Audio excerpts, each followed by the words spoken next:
Hello. Can you throw satchel charges? I just threw one. Oh my god. Sorry.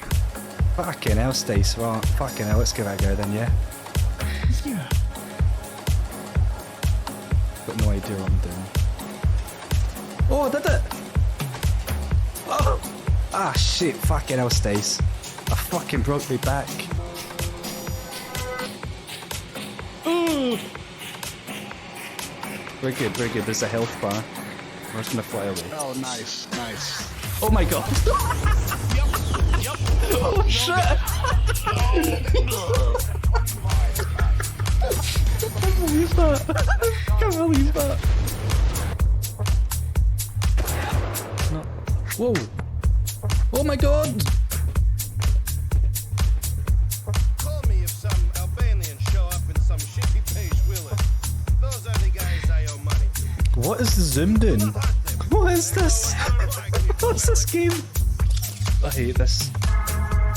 Can't see. Fuck that. Oh, fucking hell, I had to pause it. Get out of here.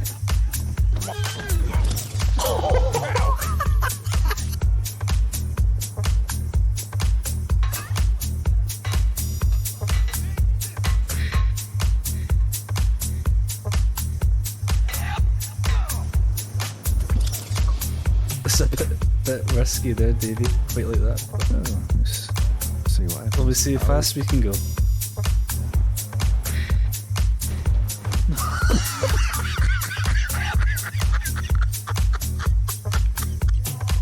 Okay. Oh! Oh! Oh! Oh! Fuck!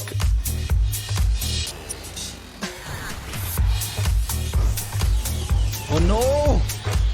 No! Get out!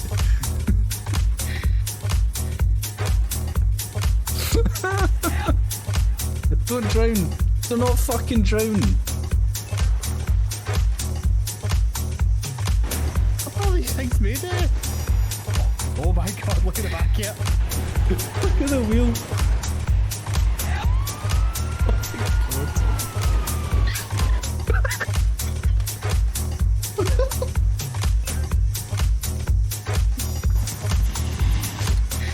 Oh fuck!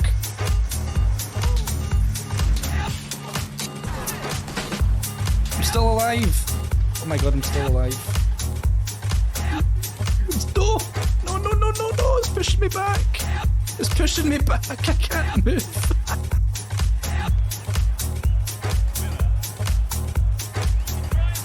Oh! You're joking!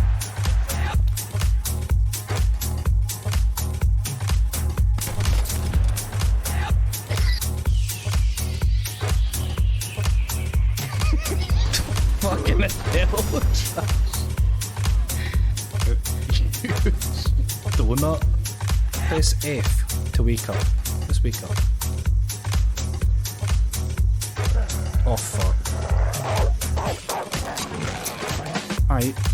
Hey, I'll actually do it. Wait, here, you want? Hey, hold on, hold on. I've got a package on that. Oh!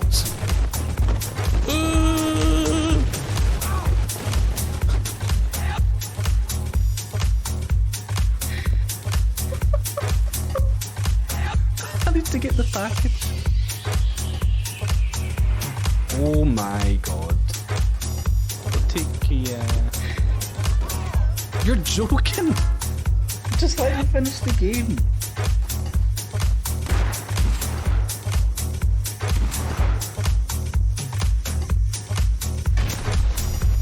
Yes! Who's there? Fuck off. Oh no! Oh shit! Ah shit. My stagecoach got stuck. Ah. Ah, fuck. Go away, you weirdo.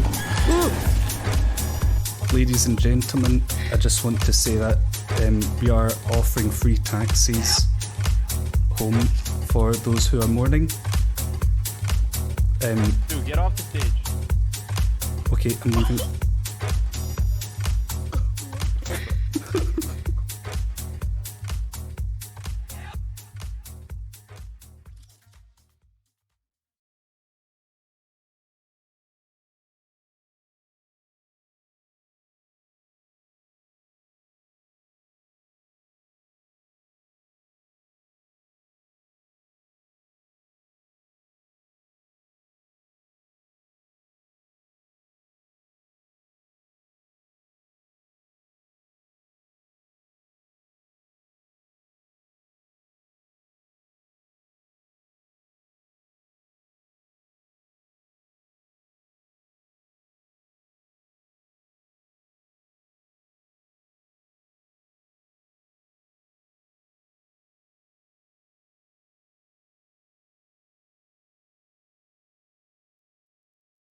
Good evening, folks. I was really excited. The skies were clear. And then what happened? I started stream, go away, come back, and a big cloud's come along. Oh dear. I was so excited to do this stream as well.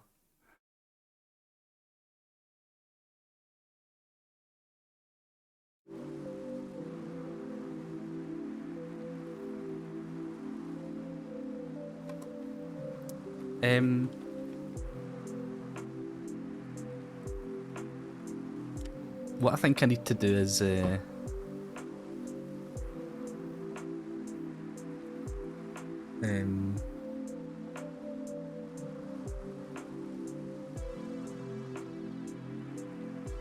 what I need to do is I'm so annoyed. I'm so disappointed.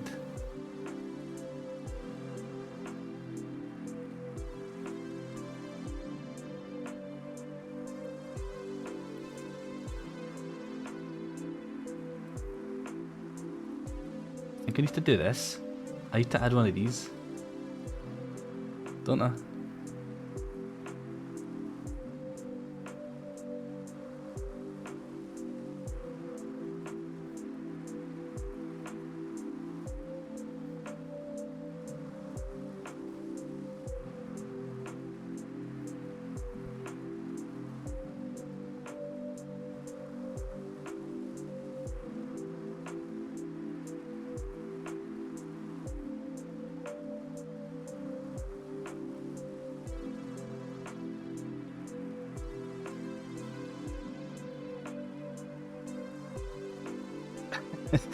Oh, I'm so disappointed. I was so excited to.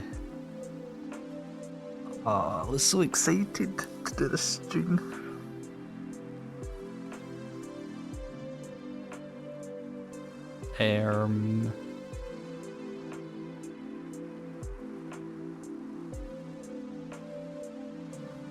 Let me think.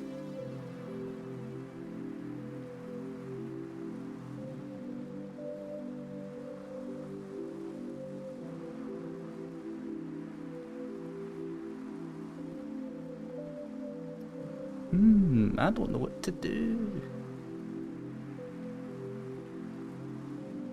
Can't decide what to do. Can't decide if I should just cancel it or if I should just wait about. The forecast. The thing is, the forecast says there isn't. Oh, actually, it says there's a wee bit now.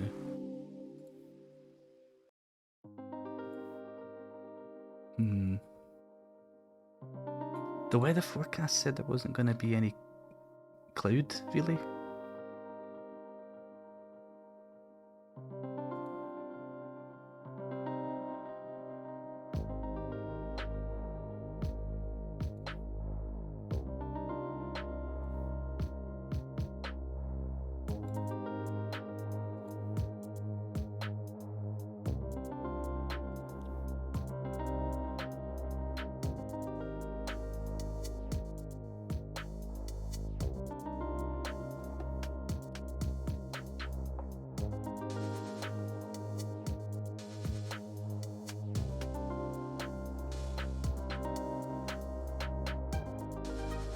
I can't tell what to do.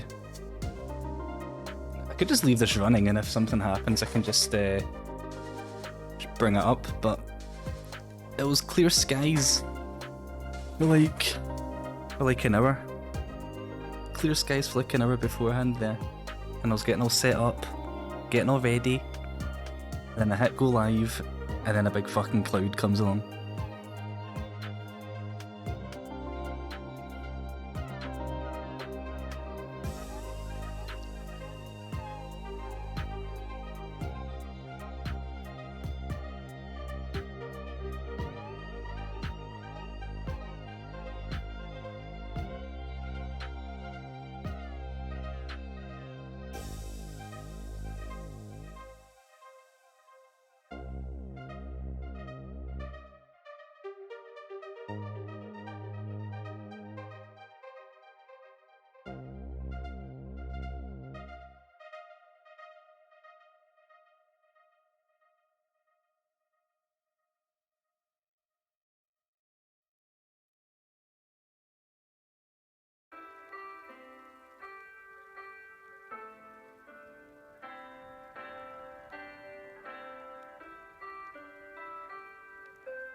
When I look at the weather forecast, tomorrow for Glasgow has basically no cloud.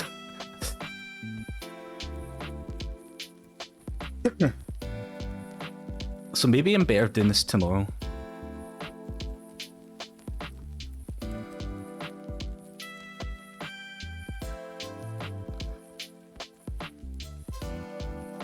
Let me show you.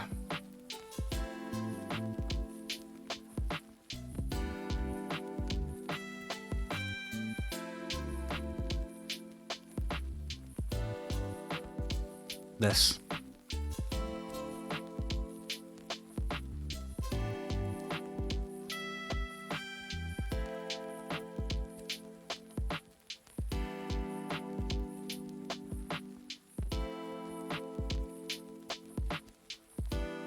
For Glasgow.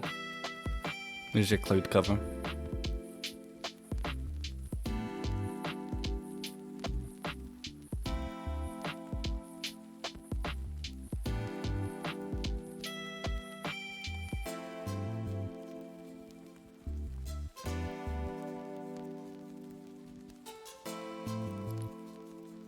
There's like nothing tomorrow at like 6 o'clock. Sorry, 4 o'clock. 5. 6. 7. 8. A wee bit of 8, not much though.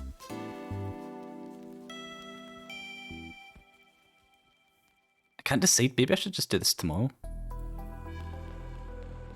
Oh, I was so excited.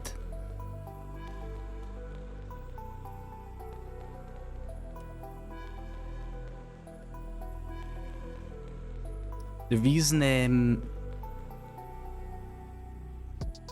one of the reasons I was very keen is because that Saturn is not going to be visible for much longer this year.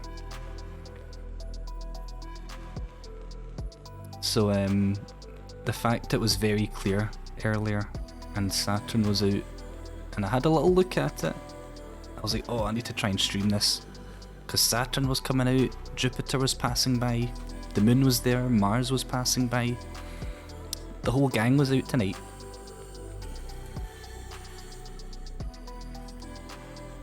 The whole gang was out tonight. And now a big cloud's come along. And ruined it for everybody. So... oh, I hate living in Scotland sometimes.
Can't decide what to do. Can't decide if I should just cancel it and maybe go back live later if it clears up a bit. But at the same time, I don't want to be live, not live, live, not live.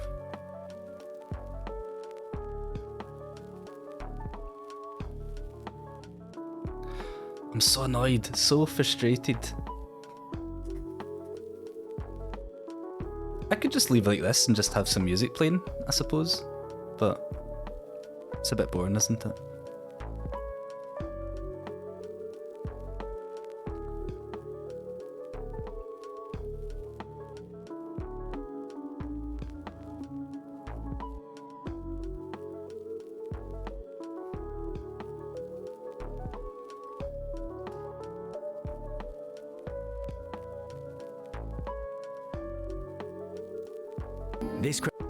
What's this?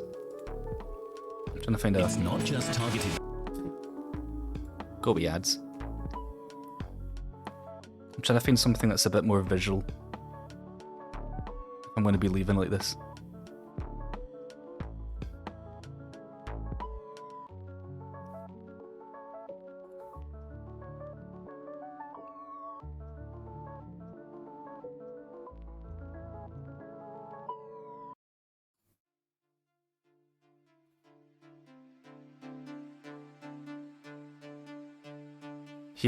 Here's some. Hang on.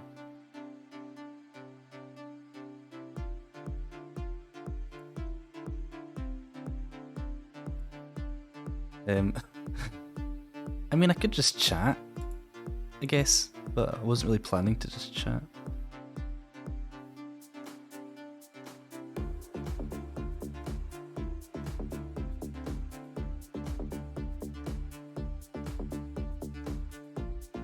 I'm very early, am I? Look, I could just do this, right? Here's something to look at.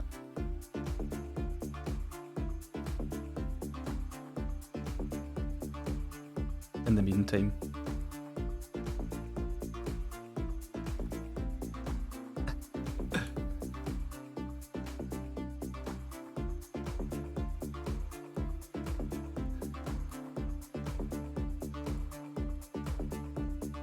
Don't say I'm not good to you.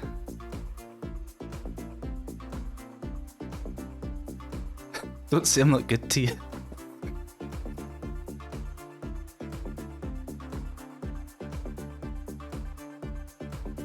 I mean, this is ultimately my telescope. I could just pretend this is my telescope, right? Oh yeah, I guess we just had cloud over our way. Guys, this is all stuff from my telescope.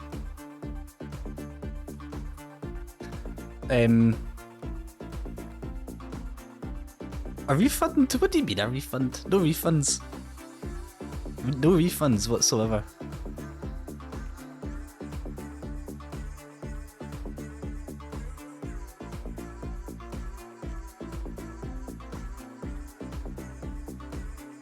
I was saying the reason I was actually quite keen to try and do a stream was because that Saturn is kind of leaving the time of the year where Saturn's visible, and it might be a while until Saturn is back visible. At the minute, Saturn sets at about... What time does Saturn set at? Let me check.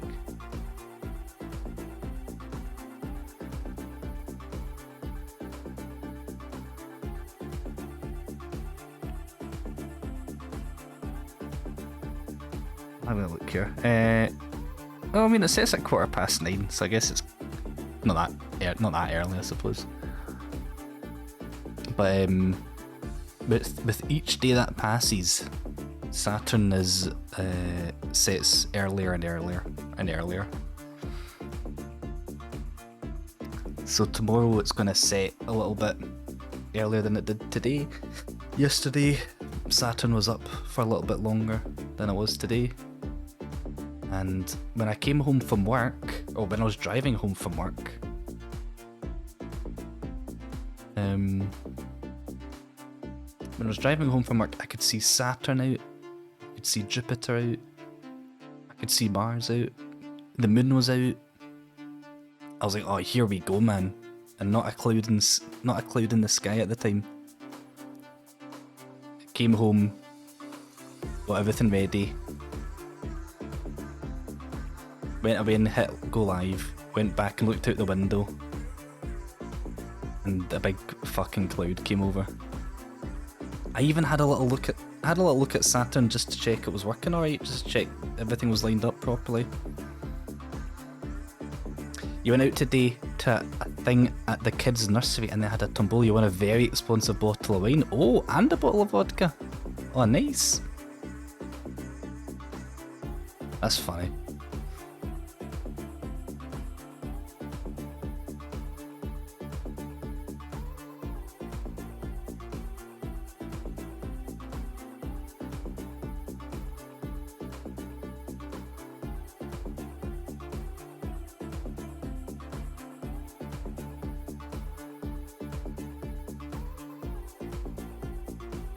Wait, hang on a minute.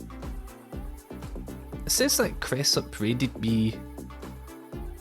It said Cressup raided me yesterday? I think I must have just ended my stream as Cressup raided. Oh, that's a shame. Oh, that's a shame, isn't it? I was so confused. I was looking at my little activity feed in OBS and it said that Cressup raided 17 hours ago. And I was like, Did I not know? Did I just not notice that? Yeah. But, yeah. That was when I went live for like 20 minutes and then a cloud came back over. I mean, I could just chat. I could just chat. I don't need to have a camera on. I could just chat, couldn't I? How's everybody's day been?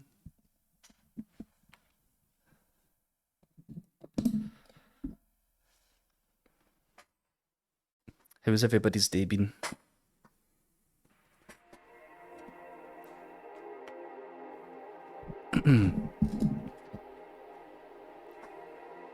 Did anything exciting happen for... Well, Sarah got 2 bottles of alcohol. So that's quite good, right? That's pretty good for Sarah.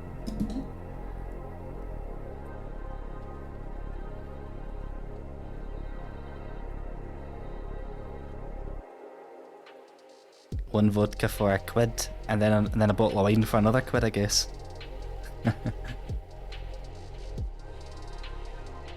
So when are you gonna have the vodka, Sarah?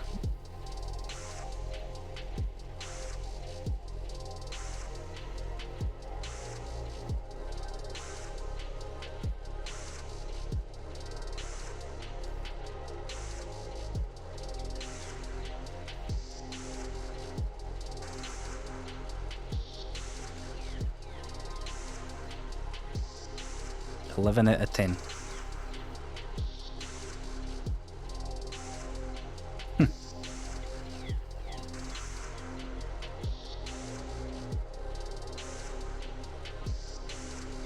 I'm gonna need to make a dedicated OBS screen for this type of stuff.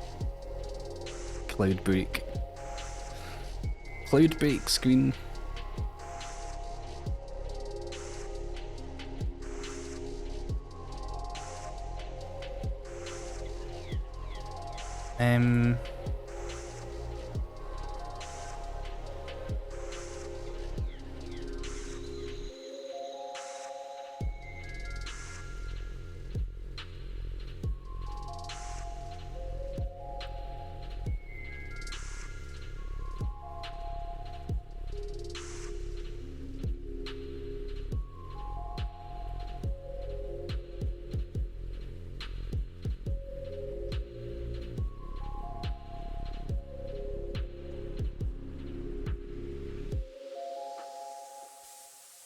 What can I do? Maybe I can show you some pictures again. I've already done that. Some pictures I've taken in the past.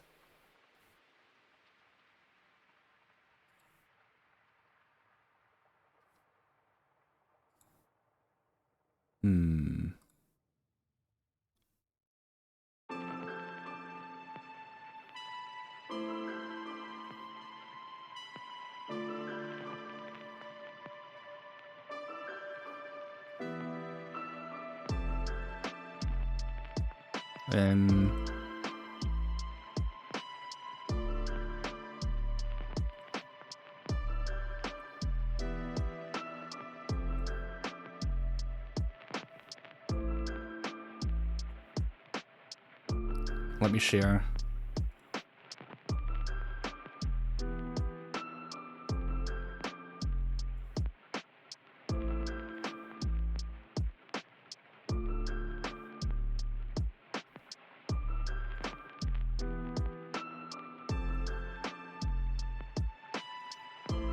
There's one of the moon I took. No, these aren't new photos, these are just ones I taken ages ago, but I want to get back into doing this type of stuff.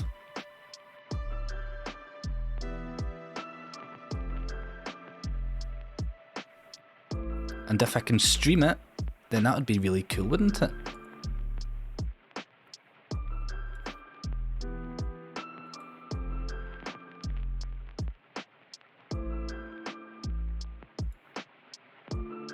Let me see what else I've got.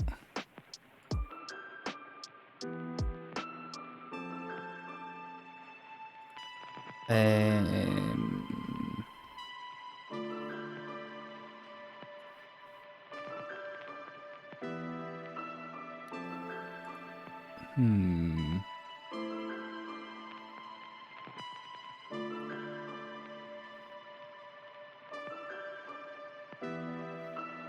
Hmm.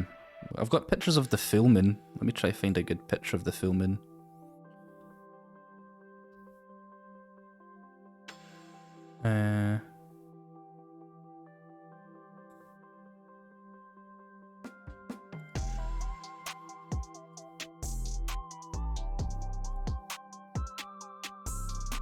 This one?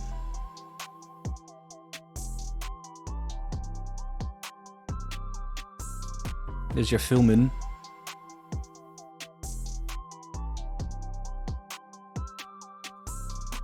I think that's set as... I've got a picture of the moon set as my wallpaper, one that I took on my computer. Can't remember if it's that one. I've got loads of pictures of the moon that I've taken.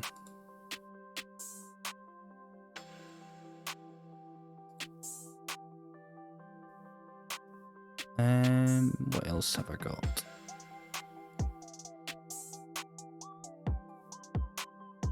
What else have I got? I've got a picture of...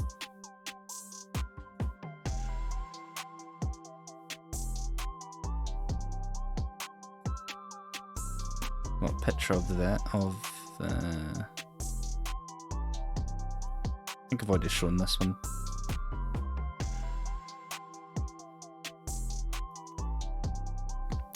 I want to do this stuff again.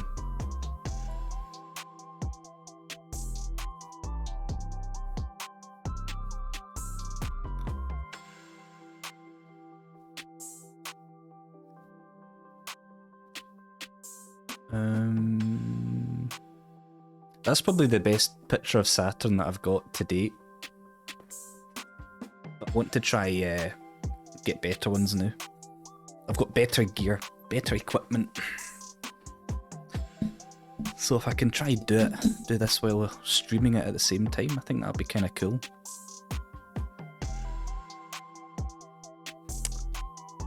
What else can I show you?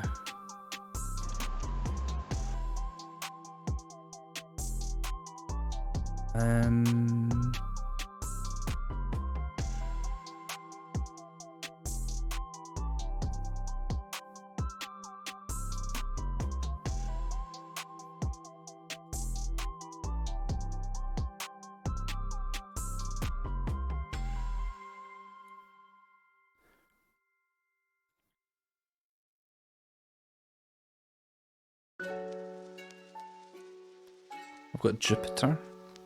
Got a picture of Jupiter. I know this is very boring, but I was planning on showing you Saturn until that big cloud came along. Saturn in real life. You know what? I could just do this and just pretend this is live, right?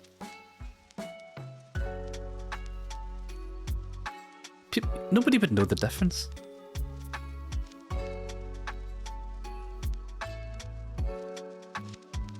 Nobody would know.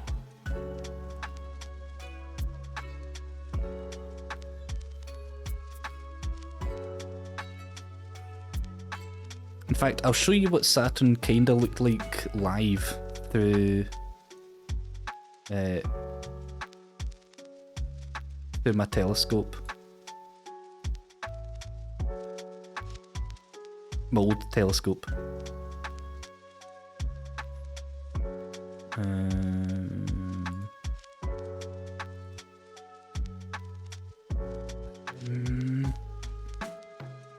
Let me do this. Add window.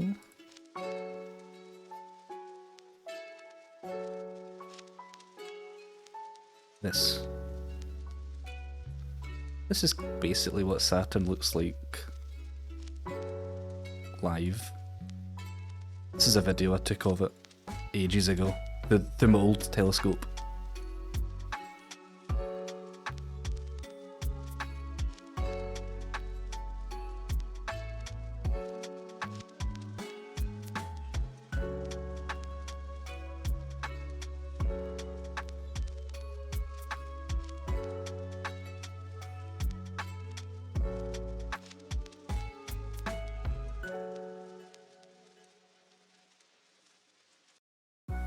Hard to focus.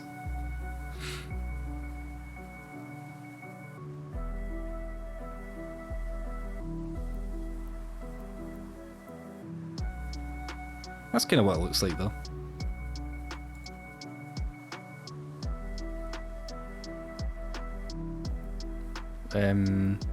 Here's a video of Jupiter.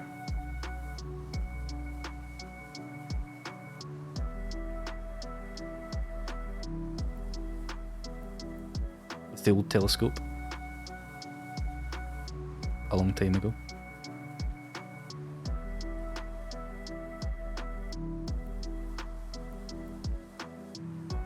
You went to a natural light observatory. Oh. Oh yeah, 2 was saying that actually recently. There's a picture of oh, I want to say Jupiter, and I'm not sure what the other planet was. But yeah, there's 2 planets there.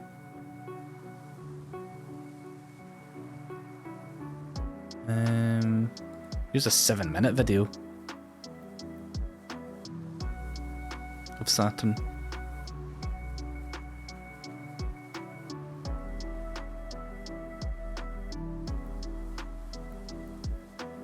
It's kind of difficult. It's not really.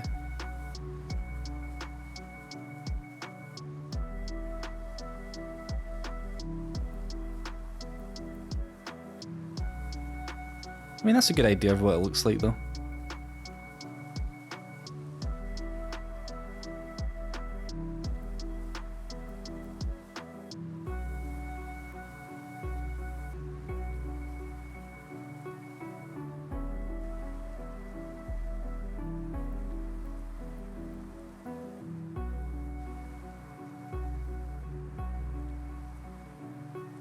But I've got a much better telescope now, and a much better way of capturing photos and videos than I did back here. So I'm hoping I can get much better results than this now. Was this a video of Jupiter?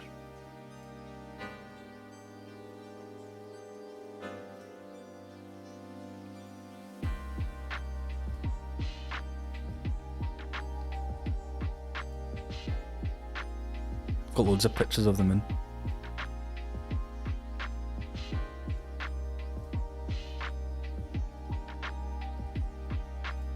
There's Jupiter and 3 of the moons, 3 of its moons.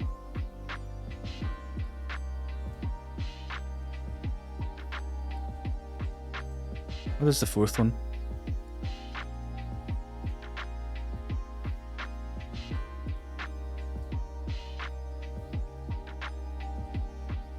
That was a solar eclipse that I got a picture of. I think that wasn't even with like a telescope or anything. That was just pointing the phone at the sun. I think I just like I covered the sun with my phone, so I wasn't looking at the sun, and I was just looking at my screen to do that. But yeah, there's the moon passing over the sun. It looks like it's a half moon, but it's the moon in front of the sun passing over it.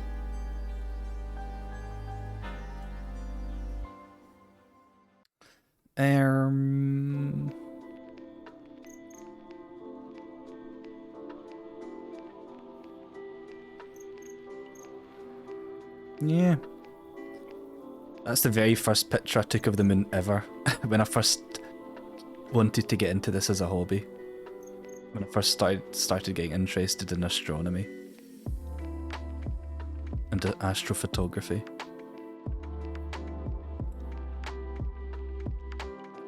I remember that was the very first one I took.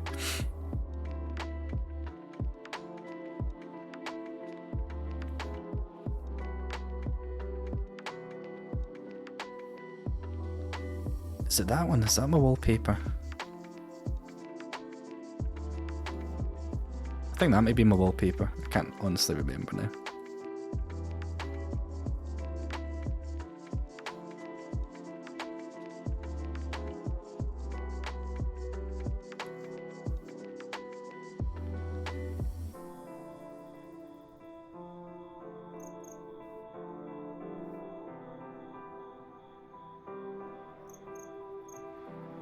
What's this? Video of Jupiter, I think. Got loads of crap. I can probably delete half of this. Half of it's just kind of garbage. But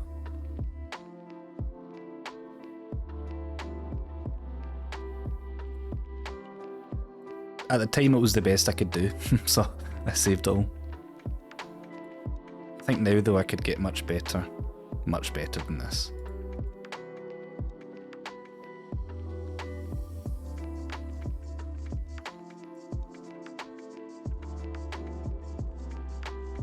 There's a video of Jupiter.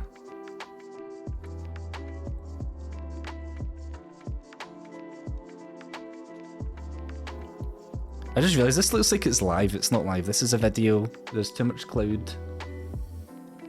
I'm looking at the window. I'm gonna have a little look at the window. I mean, I could just pretend this is live, couldn't I?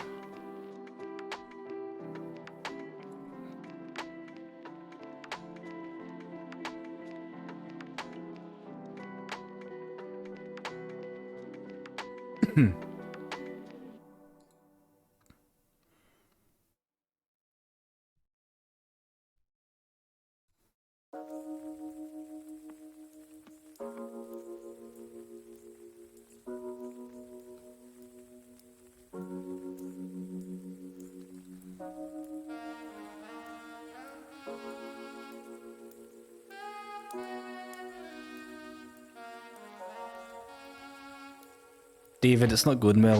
I'm looking at we're on a cloud break. In fact, the whole stream's been a cloud break because it was a clear sky, and I was dead excited because Saturn was out, Jupiter was out, Mars was out, and I was like, oh yeah, beauty, this is gonna be amazing.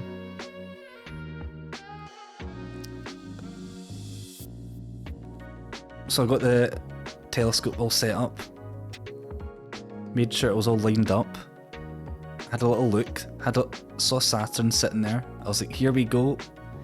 Got the phone mount sorted out. Hooked everything up, hit go live, looked back out the window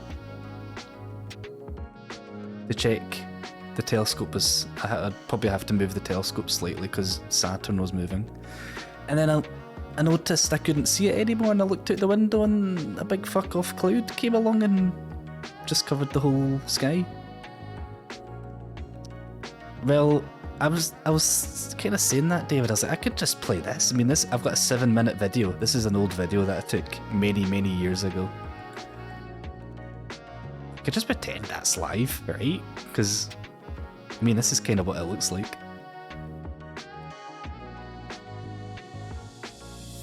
This was with my old telescope a long time ago. But the forecast for tomorrow is a bit more promising in the sense that there's literally no cloud cover apparently tomorrow for Glasgow. So maybe I'll just have to wait till then.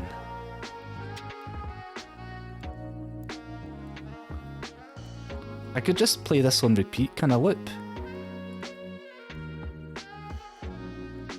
Playback speed. Wonder if I could find a way to loop this video and just go away and come back in a couple hours and be like, thanks guys! Yeah, this is basically how it looks with your naked eye. Kinda like that. I think I've got a slightly better video.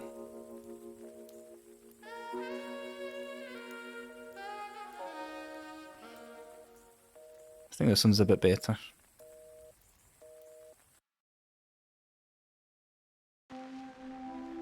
But this is how it looks at about 130 times magnification.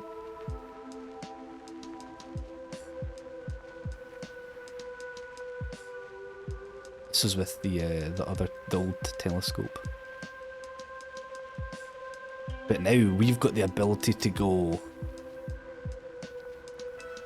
Well, I can go up to the highest magnification I've got just now is 333.333333. The telescope itself can only go up to about 350, so I've got enough lenses and stuff to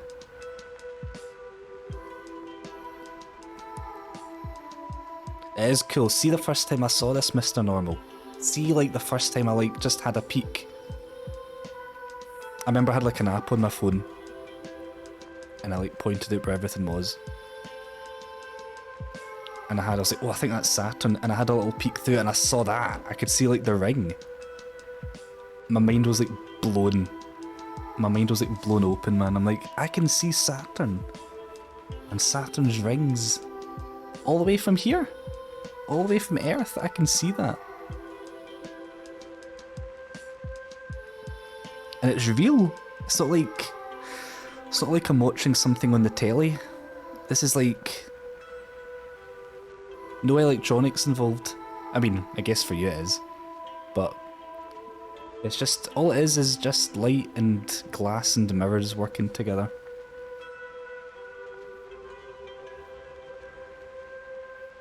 Light, glass, mirrors to allow you to see something that far away. It's mad, isn't it?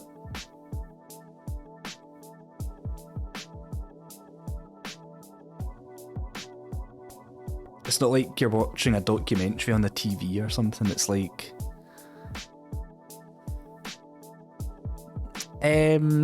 so I think all of these are upside down, back to front, upside down, left to right. I believe that's how it works for a Dobsonian telescope, which is the one I had before. So everything you see is upside down, upside down, left is right, right's left. But I mean, when you're looking at a planet, it kind of doesn't really matter, does it?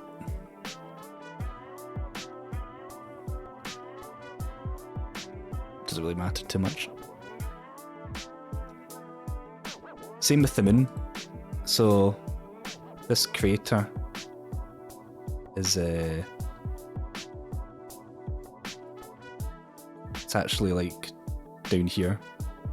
Oh, it's actually like down here in reality, I believe.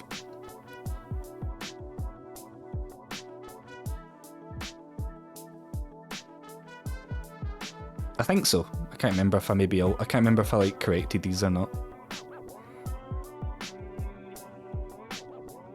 Yeah, and so the new telescope I've got is the way it works. It basically doesn't flip it horizontally. Wait, hang on, let me think about this.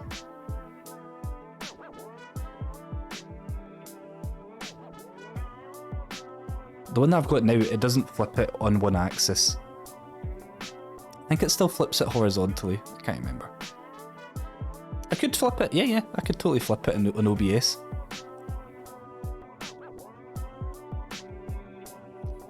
In fact, maybe I could.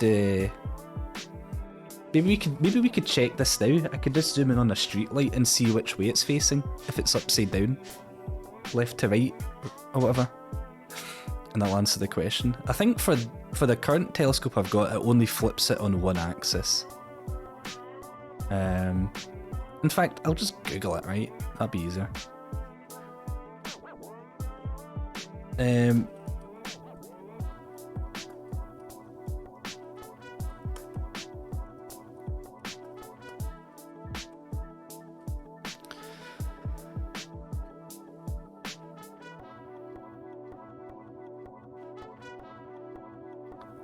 Um.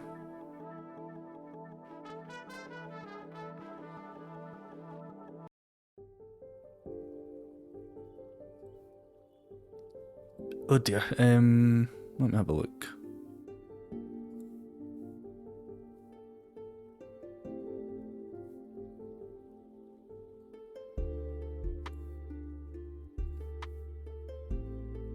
Winter's generally the best, but it's really just because it's the darker skies.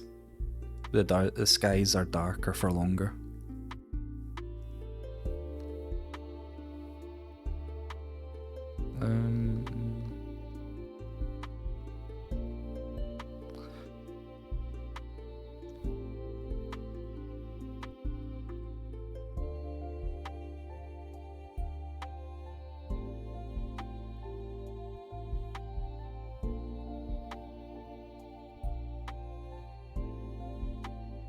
Oh, we've got a reference for what the moon is meant to look like. Hang on.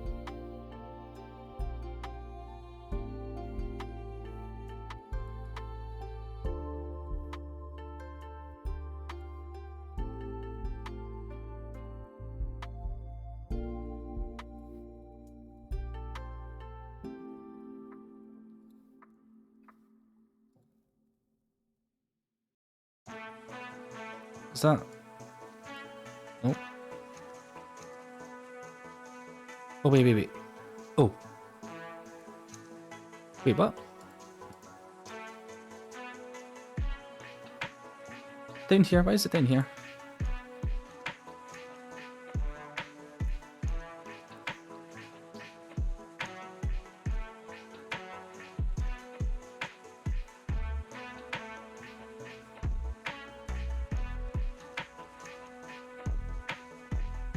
Oh. Ah. Ah, right. So that's the moon the correct way. This is how it appears to the naked eye. Upside down? Ah, so this is a type of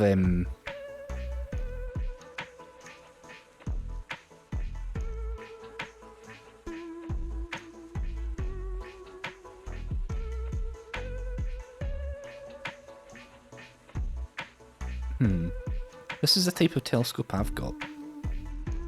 But it also says it here as well.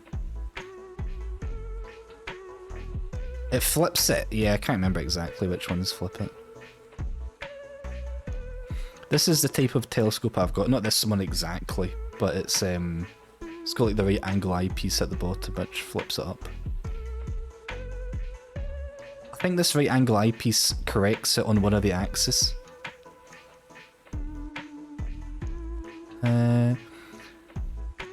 Angled 45 degree to the light, this bounces the light 90 degrees in the direction to enter the scope, which has the effect of orientating the image so it is the right way up but back to front. Okay. Okay, I see.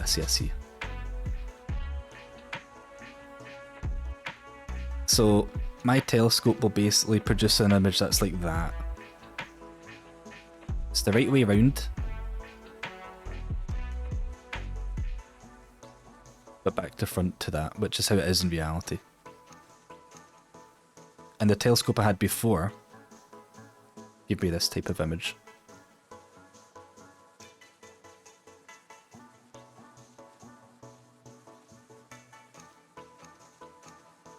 I think.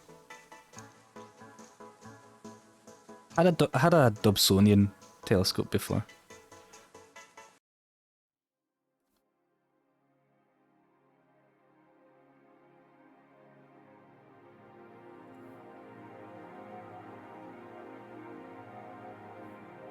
I see. So this is how it would look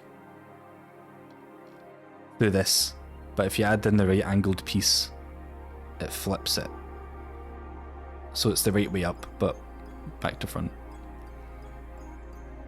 This is, well, I mean, we'll find out.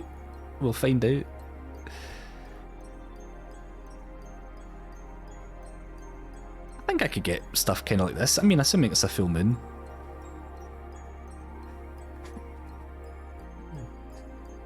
Assuming it's a full moon.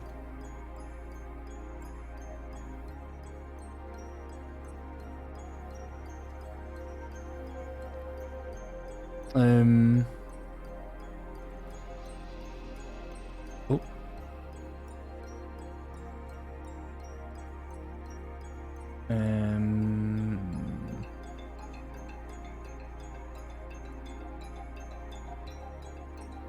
These are the photos that I've taken before. Yeah, so tomorrow it's as illuminated as it's going to be before it starts to. I don't know what the term is. Before it starts to go into a new moon again. These are some of the pictures of the moon that I've had previously with the old telescope. So I mean, it's pretty good.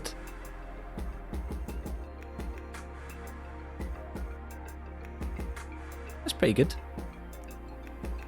So I don't see why with this new one I can't get slightly better ones.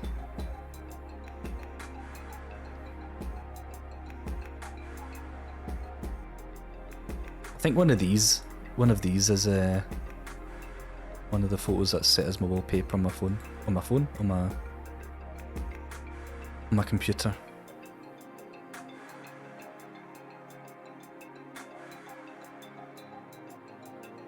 Oh yeah, I forgot Mr. Normal. Yeah, you've got yeah, that's right, you had a picture of them, and I think I mentioned that ages ago. And I mentioned that I was into astrophotography as well.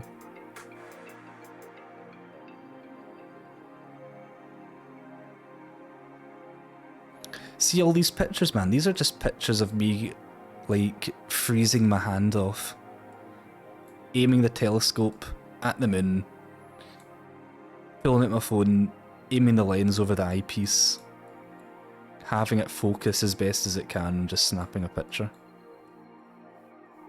All of this is just done holding it up against the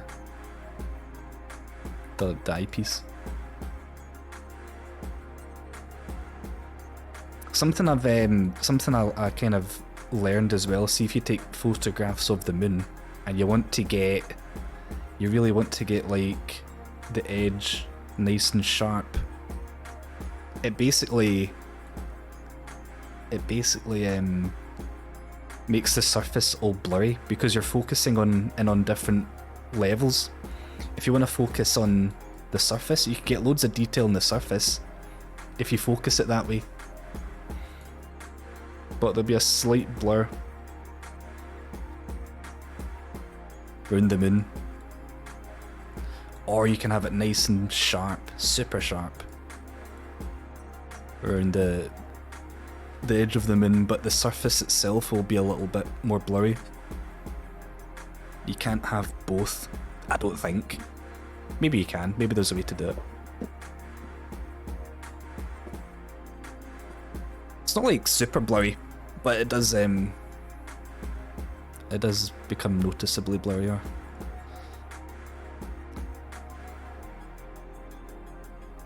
Layering multiple exposures. Well, it's a good idea. I mean, it is a good idea. You could kind of stack photos on one another, couldn't you? Have one where the outside is all in focus. Stack another one where... Yeah, so in order to get, like... In order to get, like, that kind of a photo, or that kind of a photo, what you do is you take a video. This is why I've got so many videos of, like, Jupiter or whatever, because there's like pieces of software where you take a video and it'll go through the video every frame and it'll analyze which ones are the best. and it picks out those ones which are the best, and then there's another piece of software which stacks them all on top of each other, which gives you a video like this. Or maybe it stacks. I can't remember the order, but so this is like it's like an auto-stabilized video of all the best frames stacked on top of one another. Then you chuck this into another piece of software, which basically just layers all the frames on top of one another. I can't exactly remember how it works, but it's something like that. So like this is a video where it's been stabilized with the best frames out of a particular video used, and all the crap ones where it's blurry or whatever just binned. So it could be like maybe a minute video, and this is like a 10-second video of the best stacked on top of one another.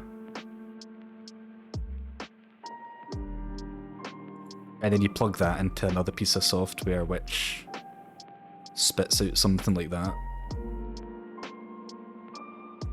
I guess it just takes the best elements of each frame and combines them or something. I can't remember exactly now. These are all from about 2014, 2015, quite a long time ago.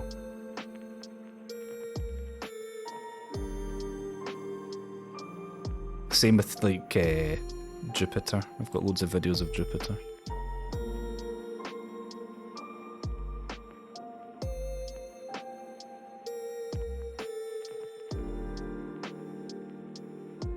Oh, will it, Mr. Normal? I need to look into more stuff like this. I really want to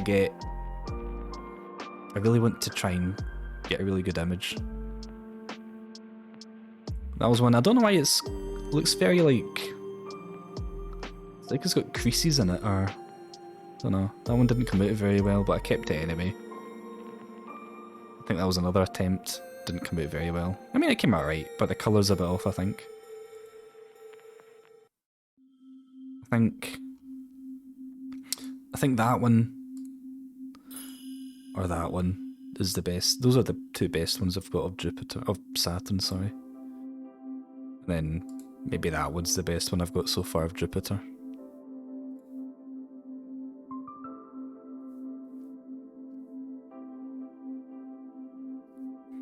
But yeah, I mean, like the video, this is, I mean, I guess you could just like pause it and just take a I could just pause it and just take like a screenshot. Maybe some of the screenshots, some of the individual frames are better, but the idea is that you take all the frames, take the best bits of every single frame, combine them, and it gives you a really good image. But this is how it looks to the naked eye when you look through it, when you look through the scope. This is basically how it looks. Also like a lot sharper because this is quite pixely.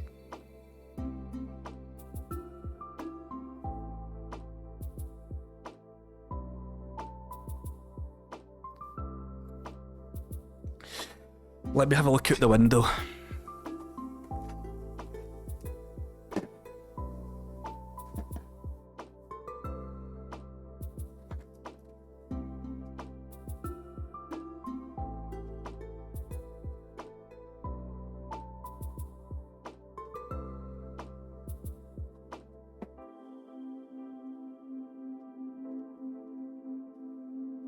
Well, it's not looking good. It's not looking particularly good. But I can't decide if I should just stick about for another hour and just chat away. If it clears up, Saturn will be gone, but maybe we could have a look at Jupiter if it's out still. Well, I mean, it will still be out, but... Maybe if there's a break in the clouds for a wee half an hour, at some point we can have a look at Jupiter. You know, I ended up getting a 6-inch aperture telescope. I was going to get the 8-inch one, but people were saying that the mount, that it uses the same mount, and people were saying that the 8-inch version of the telescope is too heavy for the mount, and it put me off, but there's still a bit of me that's like, I should have just got the biggest, the big one. So, we'll see. The old telescope, which I used to capture all this on,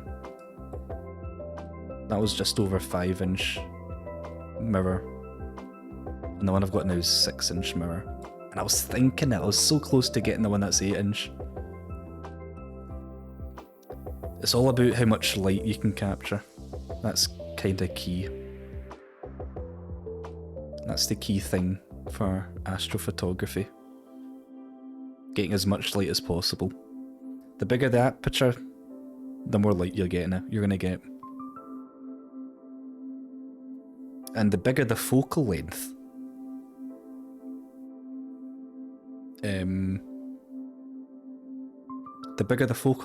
the more zoom you can achieve. The old telescope I had a focal length of 650 millimeters, and the one I've got now is 1500 millimeters. So, just over double the zoom potential, in theory. But yeah, I don't know. I'm not really sure what to do now. Oh, and it's also on a much more stable mount, much easier to navigate and use.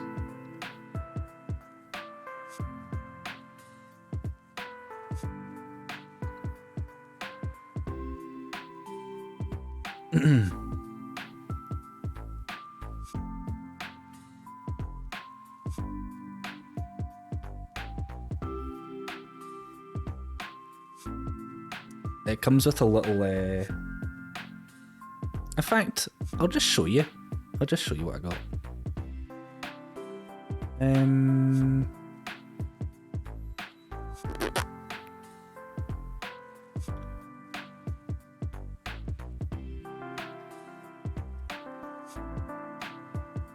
I'll just show you what I got.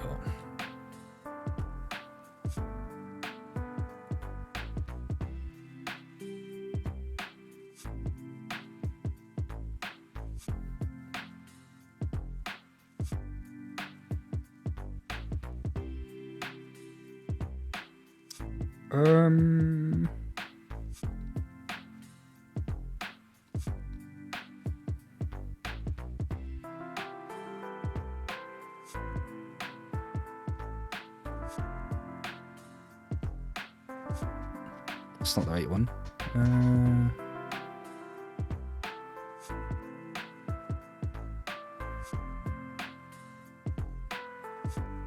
In fact,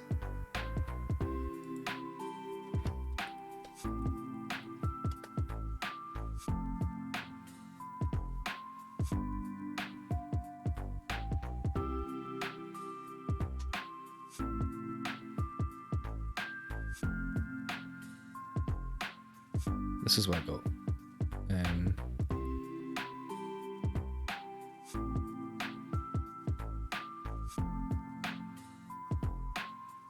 I got one of these.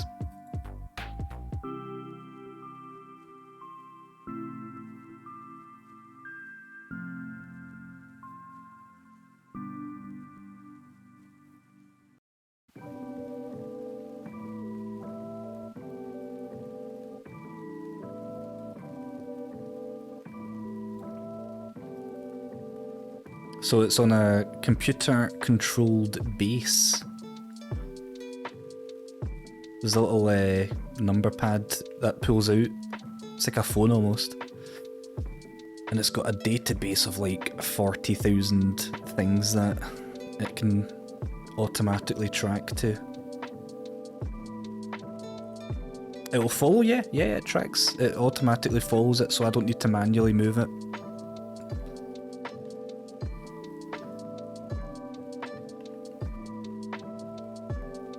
So they do it in like 4-inch mirror, 5-inch mirror, 6-inch mirror, or an 8-inch mirror.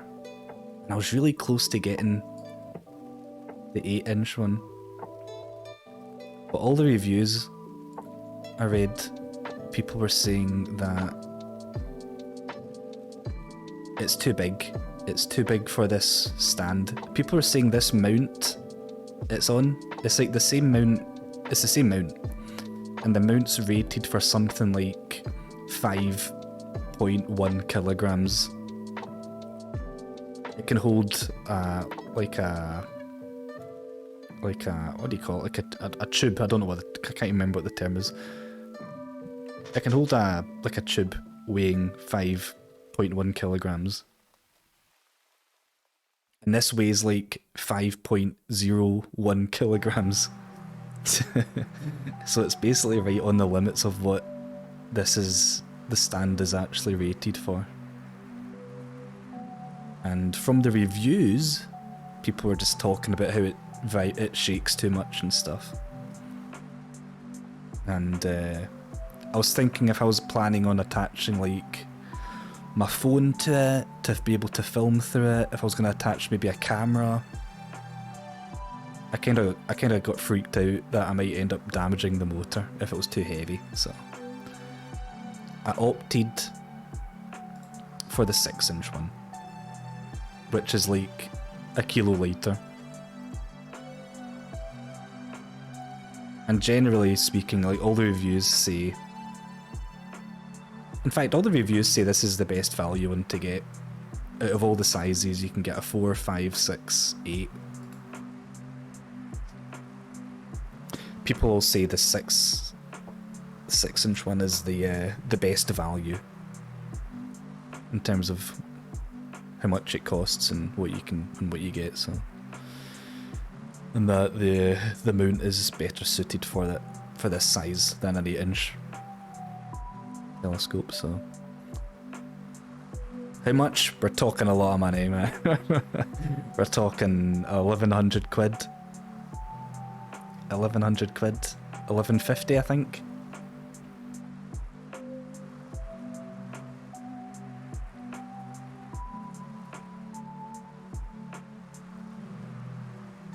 $1,150. The 8-inch one is like 1,500. This one is like 1,500.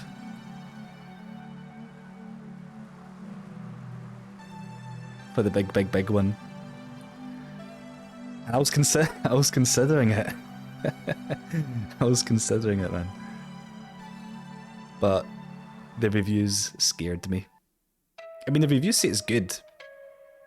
They just say the mount's not very good. It's not a good mount. People say, buy this. Buy it, right?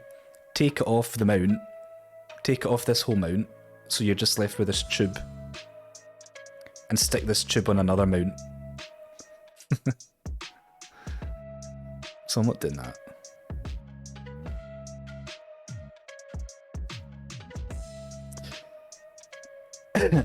There was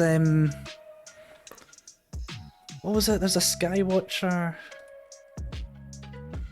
Oh, Skywatcher. Go to. There was one I was looking at.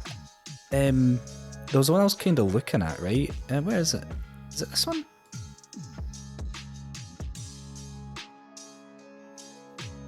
I just realised you can barely see this because it's so zoomed in. I think I was looking at something like this originally. There's one that's about 500. That's a go-to telescope.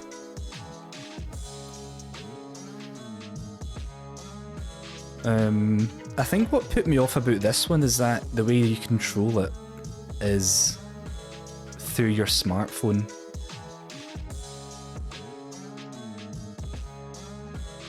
I think the way you control it is you need to get the app. And I was like, well, I need my phone to film stuff or whatever, so I can't do that. But this essentially works in the same way, from what I understand. It's not as big, so that's like a 5-inch mirror, I think, 127mm. Oh, sorry, 127mm. Same type of mount, It's probably not got as long a focal length. Oh no, it does. It's got the same focal length, 1500. The mirror's slightly smaller. You can go up to 254 magnification. I think I was looking at something like this before, but I ended up not.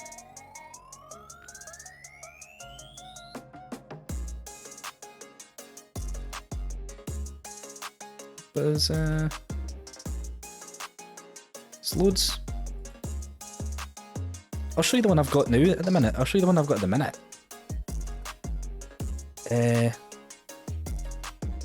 This is the one I was using previously up to now.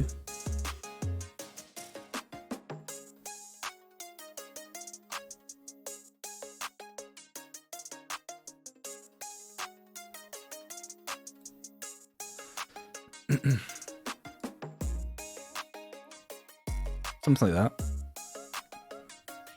I got that like so many years ago. Like, got this back in 2014. In fact, I split it 50-50 with my pal.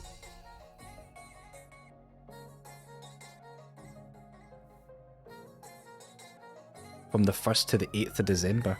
Oh, so that's now. Well, if the clouds went in the way, but you've got to move this manually, you've got to rotate. This base pivot like swivels round and you move this up and down manually. Which is fine, which is still fine, to be honest. And the way that you find things in the sky is like, this is a little red dot sight.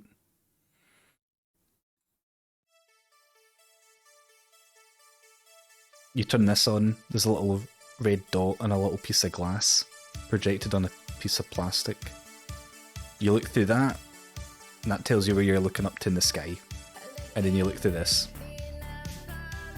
Although you have to kind of calibrate this. Usually it's not pointing in the right direction.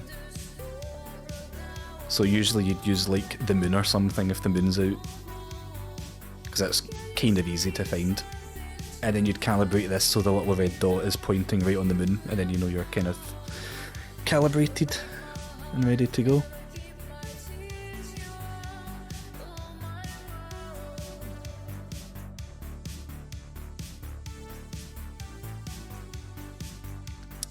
Oh yeah, and the good thing about this is it folds up, well, kind of folds up. This tube slides down. So it goes about half. Yeah, like that. Kind of stores up like that.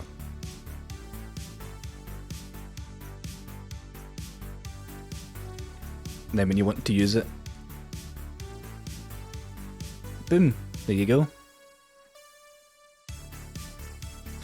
So that's what this is the exact telescope that I used for like the last stream when we were looking at Jupiter and the surface of the moon and stuff. This is what I used. And I was just moving it manually to track the objects in the sky.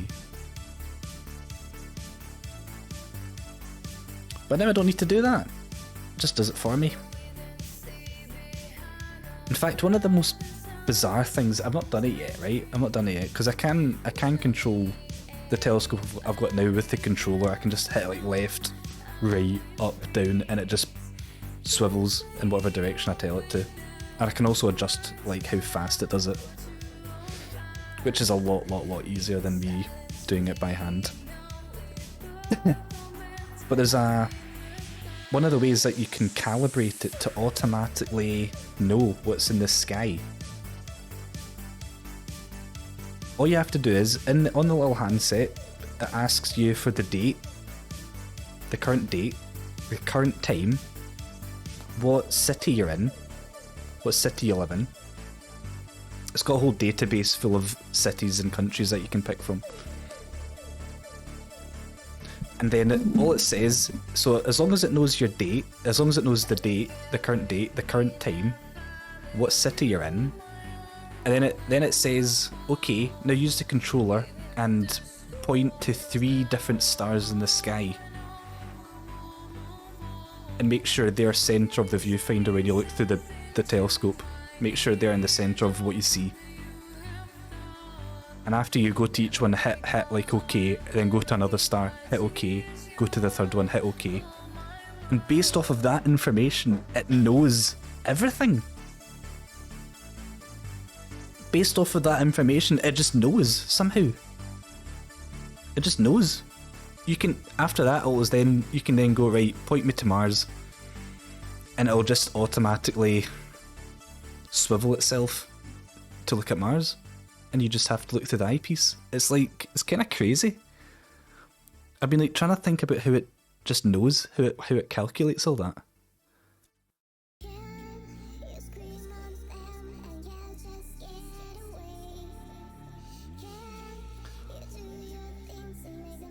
Or there's another way you can calibrate it. If there's like two stars in the sky that you know, you can go, that star's whatever and that star's whatever.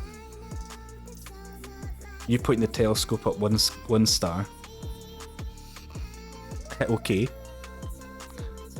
You say, so on the handset you go, I'm gonna go look at this star, and then you go and point to that star. You hit OK, and then you say, then I'll ask you, pick another star from this list. You pick another star, and you point the telescope, look through the eyepiece, get it all centered, hit OK. And along with what city you're in and the current date and time, it knows. It doesn't need the internet, David. No. I'm like, how does it know? How does it know? Like, my mind's boggled about how it can just know.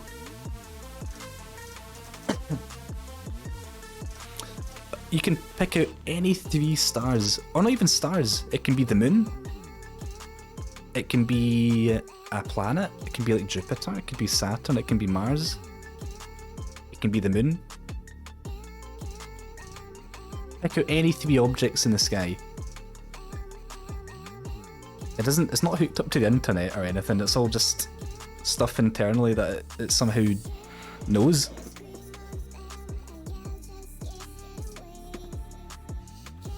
It must have like the sky mapped into it for like hundreds of years in advance. It must have like something, and I'm like, so does it just know that? My mind's like so boggled how it can just do it though. It's so impressive.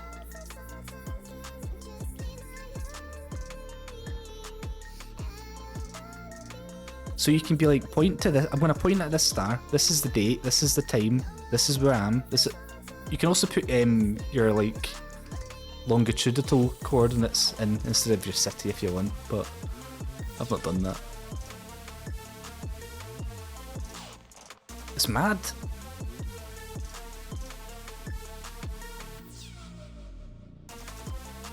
So it's got the information in its head. It's like, okay, I know it. I'm in Glasgow. I know it's this date, and I know it's this time. So it must, based off of that, it must have like a map of the sky visualized. But then it doesn't know which way it's pointing. It doesn't know if it's pointing north, east, south, west. It doesn't have a compass built into it. So does it just know? It must be like, I've got no idea.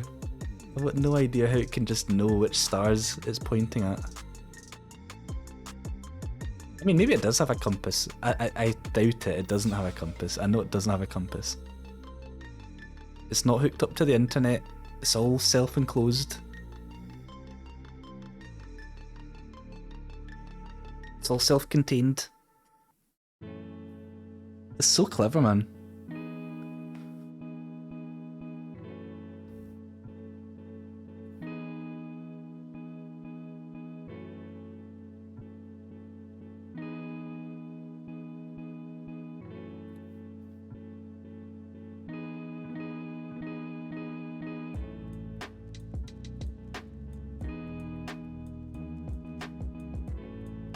It's so clever, man. It's kind of boggling.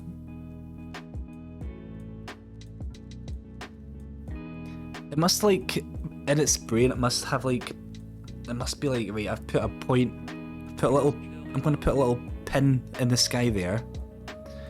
And then, oh, okay, then it's like, okay, I'm going to go over here. Remember where that first pin is? Okay, I'm going to go and look at this, go over here, put a pin in this star now. Oh, okay, I'm moving, I'm going to a third star, put a pin in that star, right? And then I must look up a database and go, right, what 3 stars does that match up to? What 3 stars in the sky, in this city, at this time, would match that on my pre-configured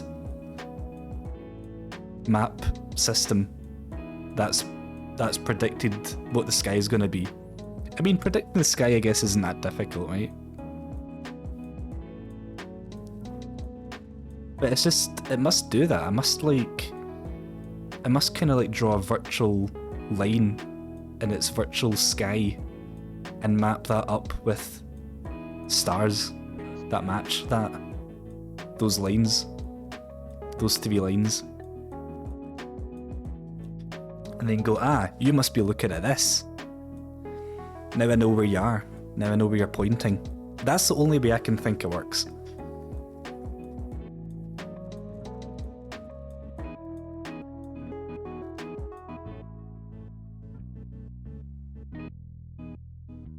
Anyway. Very impressive stuff. I was reading a bit about the telescope I've got. Apparently they've been making that since like the 70s. Like the telescope, like the tube, the actual cylindrical tube. That's been in production since like the 70s. And I guess that's kind of... I was kind of surprised, but I guess I shouldn't be surprised because it's all just... There's no electronics involved. It's all glass and mirrors, right? Exactly, glass is glass.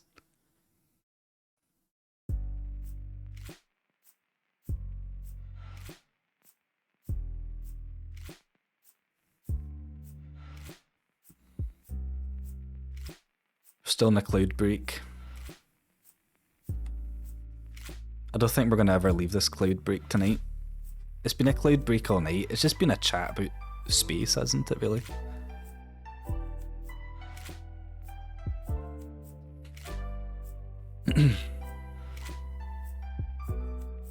It's just been a wee chit chat.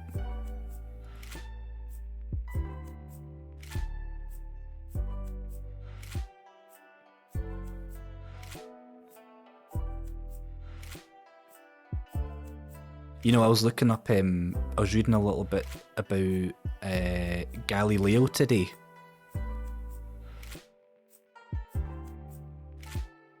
Because obviously I'm like dead into my space stuff now, astronomy, because I've got a new telescope. Galileo.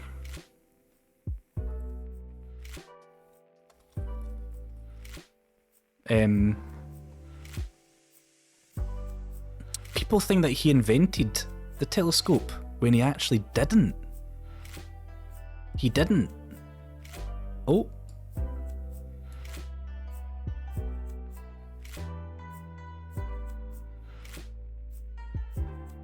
Somebody in the Netherlands invented it.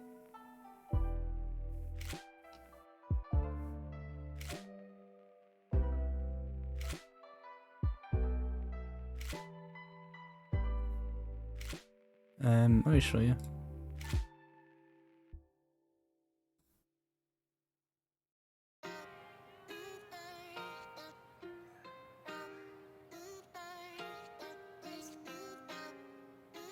Here he is. Galileo and the telescope.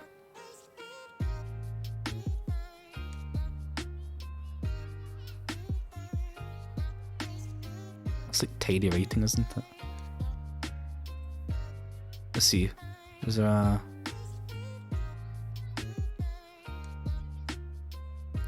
There's his telescope. There's a telescope he used. to do all his observations. Just kind of looks like a wooden stick, doesn't it?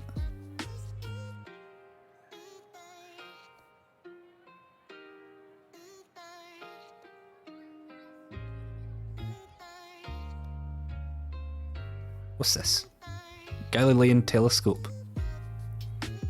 Instrument for viewing distant objects, named after the great Italian scientist who first constructed one in 1609. Yeah, so then I read more about this. Apparently the telescope was invented in 1606. Or like the first guy, I think it was in the Netherlands, made one. And then Galileo was like, huh, that's kind of cool, I'm going to make one.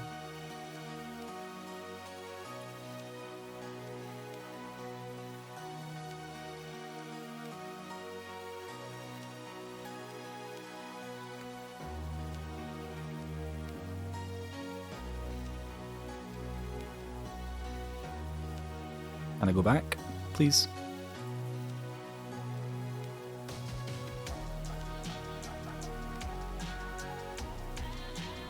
There he is. Oh wait. There he is. This is the man.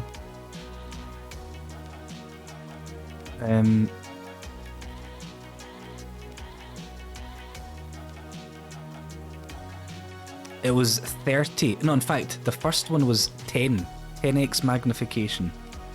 And then he upgraded it. Oh wait, hang on. Oh wait, okay, hang on. Maybe I was wrong. I read something else. I might have read some wrong information.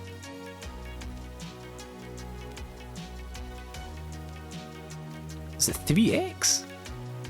Where was it? Oh.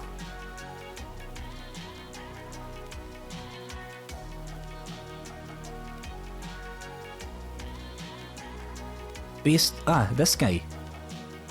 This guy in the Netherlands, that was it. He invented it, based only on uncertain descriptions about the first practical telescope, which Hans Lippershey tried to patent in the Netherlands in 1608. Galileo, in the following year, made a telescope with about 3x magnification. Maybe it was 3 to 30. I thought it was 10 to 30. But yeah, he made one 3 magnification, upgraded it to 30.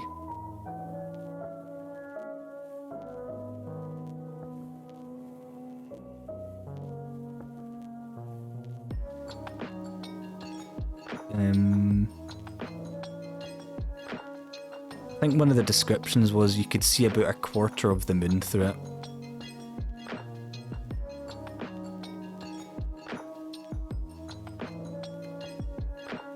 You couldn't fit the whole moon in it. When you looked through it, you could only fit about a quarter of the moon in.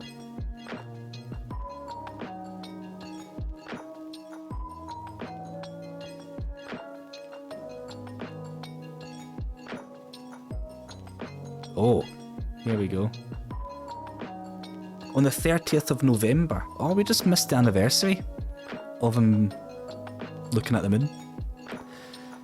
Galileo aimed his telescope at the moon, while not being the first person to observe the moon through a telescope. Oh, someone did it before him. English mathematician Thomas Harriot.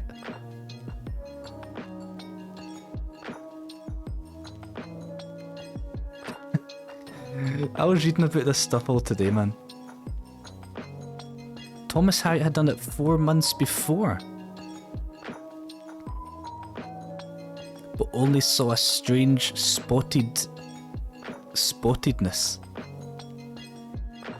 Wait, how come he? Wait, so where did he get his telescope from? Is he credited with the first man to look at the moon? I feel like I'm gonna go down a rabbit hole here. Right, telescope and moon mapping.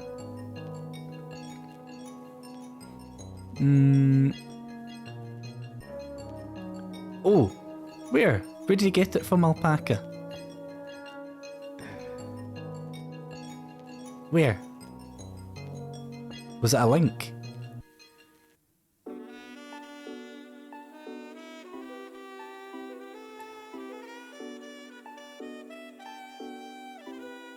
CEX.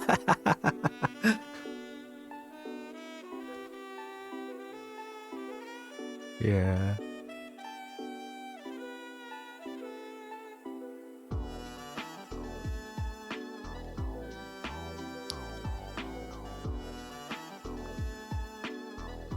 Oh no, yeah, I took away the links. Oh dear, I'm sorry. I was hoping to show you Saturn today, but it's became awfully cloudy. Right as I was about to do it. Oh, wish.com. Yeah. Yeah.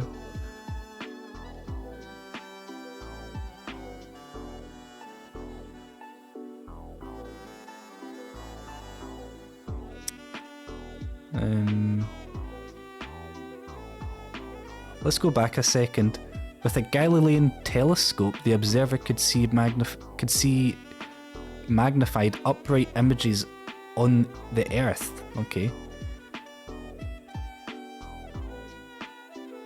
It was what's commonly known as a terrestrial telescope or a spyglass. Yeah. You could also use it to observe the sky.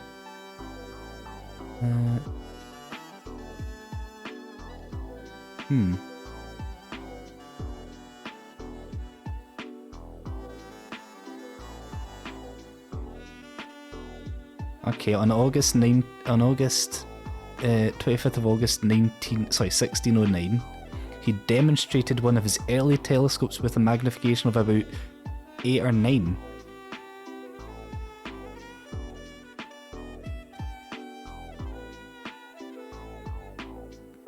He sold them. Ah, clever.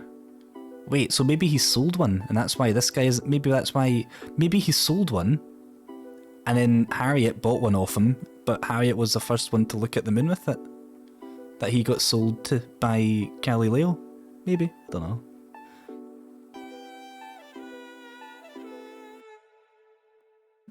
Interesting.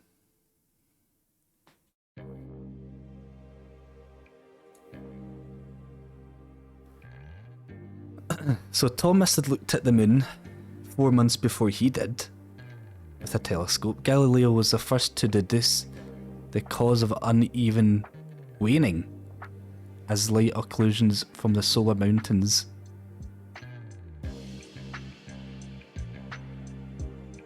And craters, okay.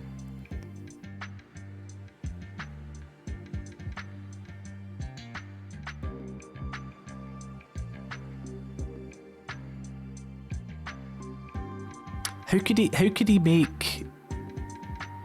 he make charts estimating the heights of the mountains? How could you do that? That's another thing that kind of boggles my mind. How do you do that when you've got a telescope that can zoom in like 30x magnification? How can you estimate? How can you possibly estimate how tall a mountain is? Hill is on the moon.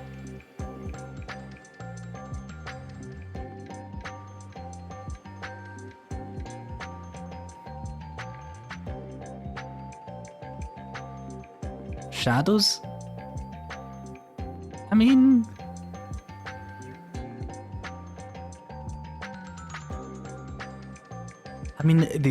that's got to be one of the only ways, surely.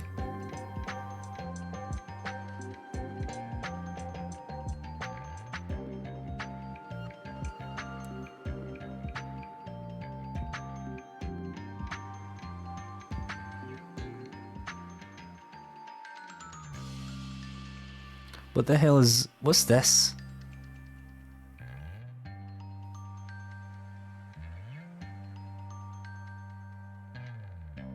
Lunar liberation. Oh.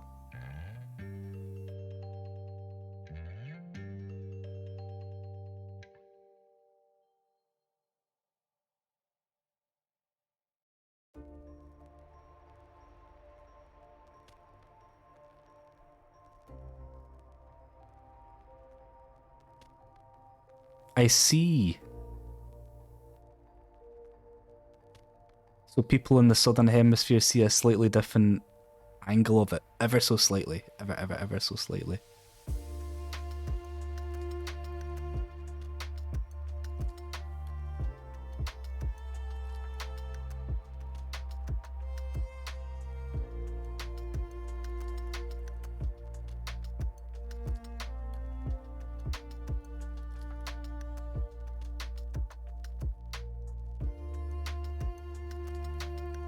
Interesting, oh well.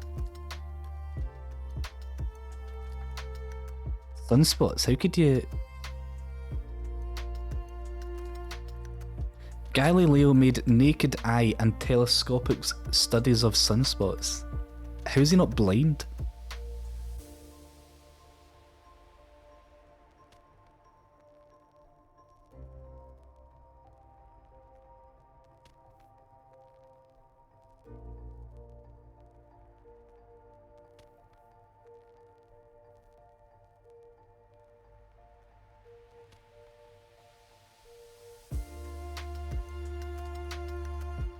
Oh yeah, I read this actually. January 9, 1610, Galileo observed with his telescope what he described at the time was 3 fixed stars.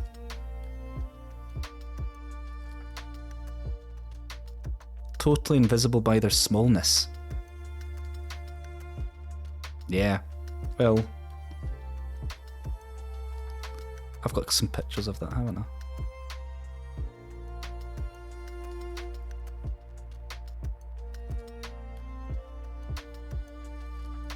Let's see.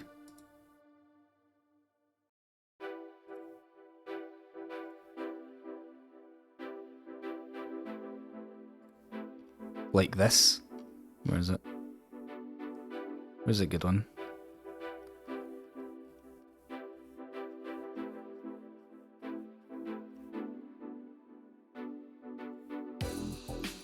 Like that.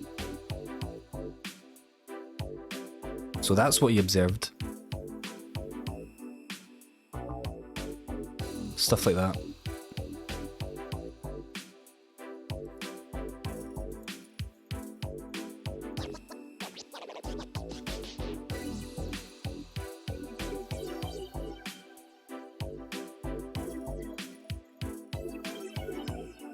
All close to Jupiter and lying in a straight line through it.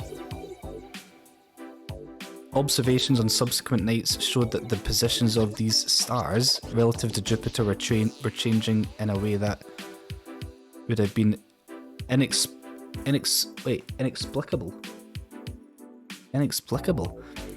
if they had really been fixed stars. Yeah.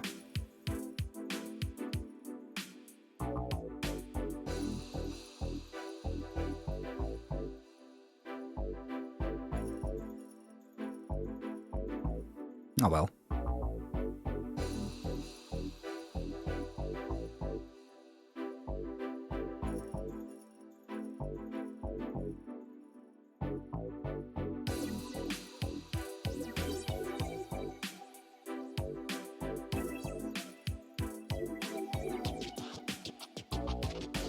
Three of Jupiter's 4 largest moons, yeah. Man, my mind would have been blown if I looked up and seen that kind of stuff and nobody else had seen it before. Being the first person to see something like that. I want to read a bit about Thomas. What did Thomas look at through his telescope? Oh wait, he looked at sunspots as well.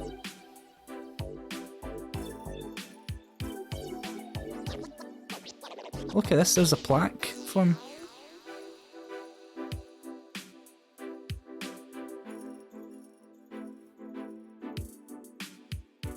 In West London.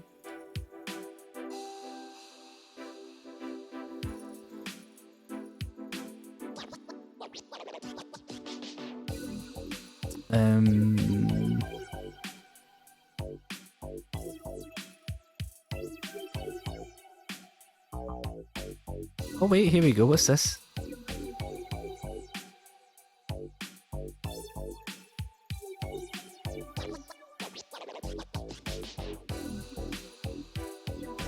Oh. Halley's Comet. He saw Halley's Comet. Which got him interested in astronomy in the first place.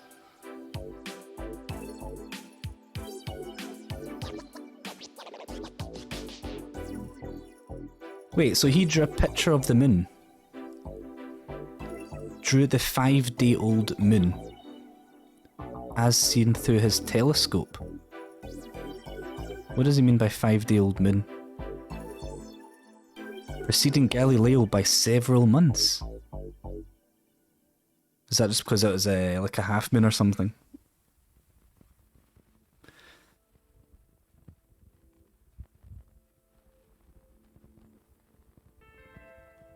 Yeah, that's what I'm assuming. 5 days after a new moon. Interesting. So, yeah.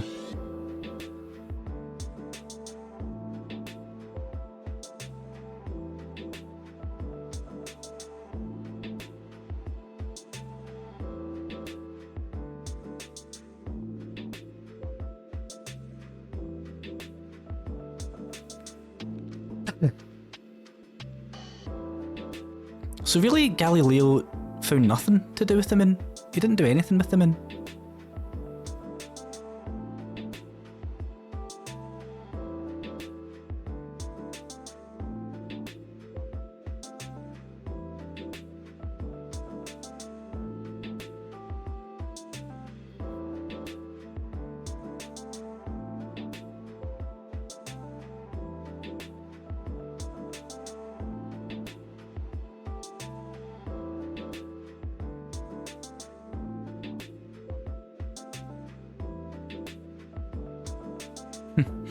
Galileo's observations of the satellites of Jupiter caused a revolution in astronomy. A planet with smaller planets orbiting it did not conform to the principles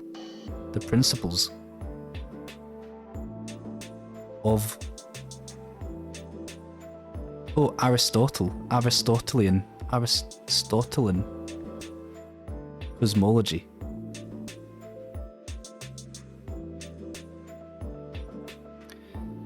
Which, oh yeah, I see, which held that all heavenly bodies should circle the Earth. This is at a time when we thought everything revolved around the Earth.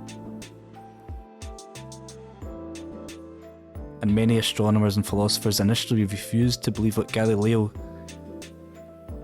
could have discovered such a thing.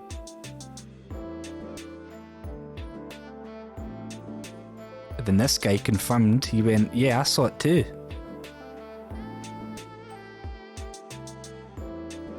He received a hero's welcome. Welcome home. What? Oh, welcome home. Welcome when he visited Rome. We didn't believe you, but because Christopher said so, we do believe you.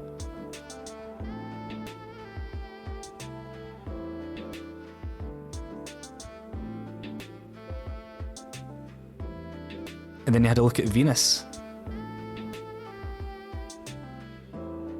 What I'm really surprised at is that he was able to see Neptune. Because Neptune is like... I don't think you can really see Neptune. Neptune is the furthest away planet. Since Pluto's not a planet, right? Anymore. Neptune is the 8th planet in the solar system. How the hell could you see that? I guess the skies must have just been a lot clearer back then. No pollution. But still. In 1610, Galileo observed the planet Saturn and first mistook its rings for planets, thinking that it was a three-bodied system. Yeah. I mean, that must really boggle your mind when you look at Saturn and then see it's got a ring round it. That must boggle your mind, man.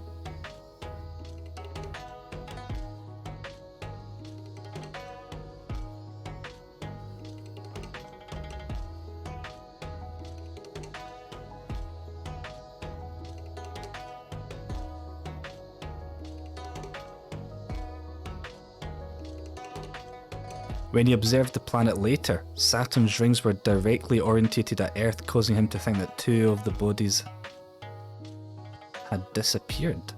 The rings reappeared when he observed the planet in 1616, further confusing him. No, the window's closed. The window's closed.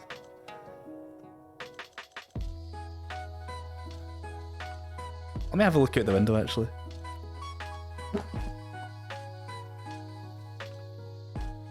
Oh! You want to have a look at Jupiter? Jupiter's out. I've been talking so long, I need... Fuck, I've missed loads of stuff, probably. Have a look, how about you... I knew this was worth it, right? Right. Cloud break over, guys. Cloud break over.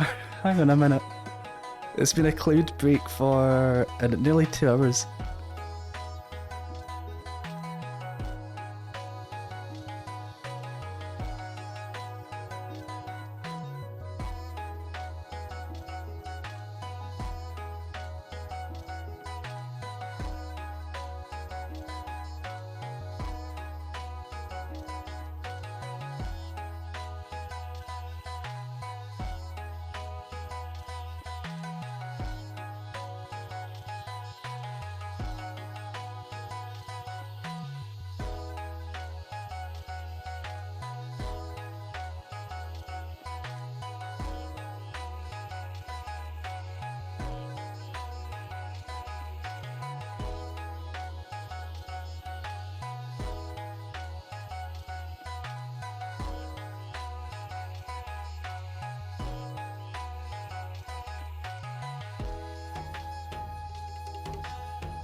Two seconds, I need to I need to move the telescope a little bit. Bear with me. You've been waiting for nearly 2 hours, you can wait another 10 minutes, or 5 minutes even.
Okay, folks, we're going to start off low with this magnification.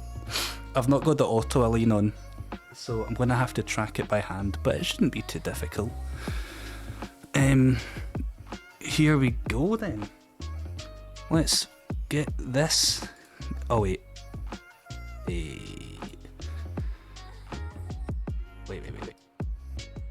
Oh wait. You know what? Let's just hide that. And hide that. Because you never know.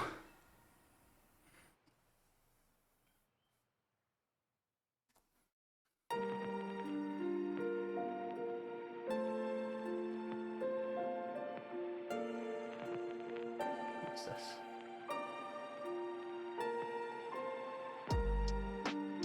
Wait. What's this?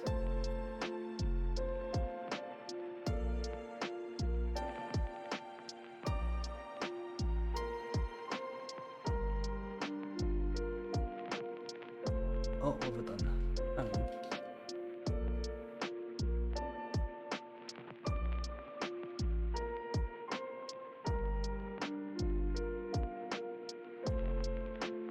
Oh.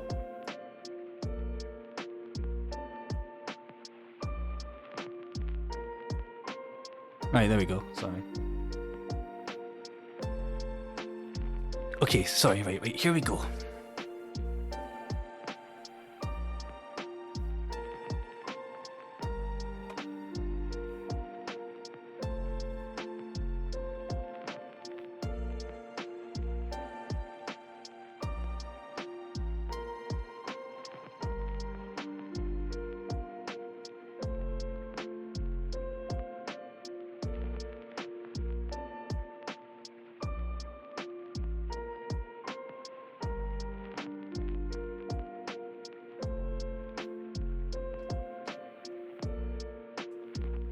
So we're starting off at a low magnification. We're starting off at a low... This is the lowest magnification I've got, right? Hello, Jam. Hiya, Jam. We're looking at Jupiter.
What do you think of that?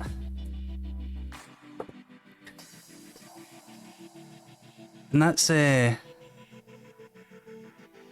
on the lowest magnification.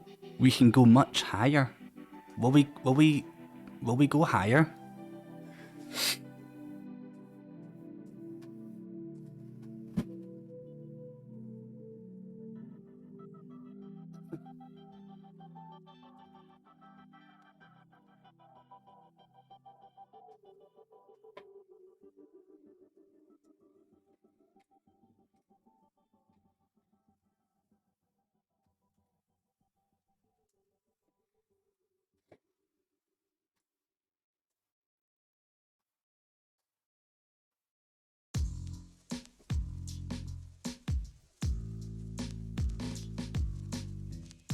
Right.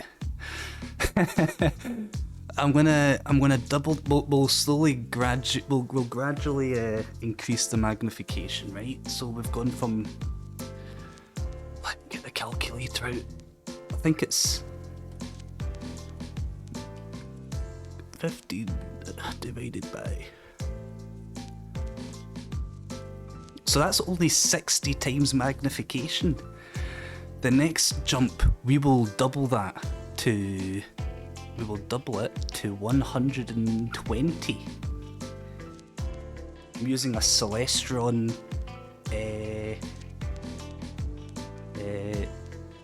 What the fuck was it called again? 6SE. Celestron 6SE. Next Star 6SE, that's it. Right, we'll double the magnification to 120. So give me a wee second.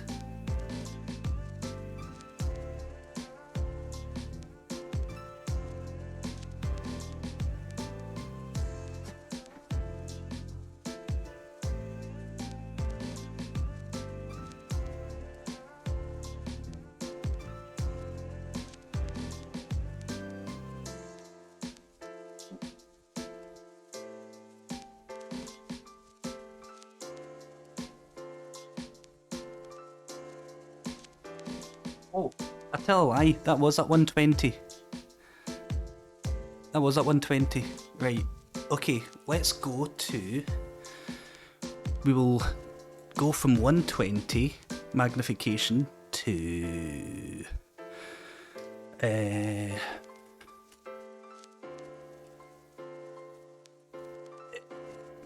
150. How about we go up to 150, right?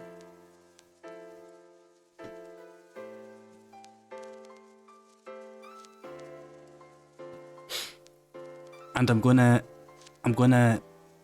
hang on, I'm gonna re-enable this for a second, and this for a second.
Okay.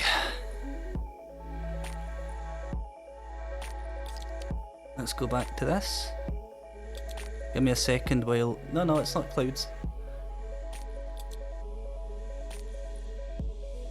We saw Jupiter, Cat. We've already seen Jupiter. We're zooming in a wee bit more now to Jupiter though. We went from 120 X.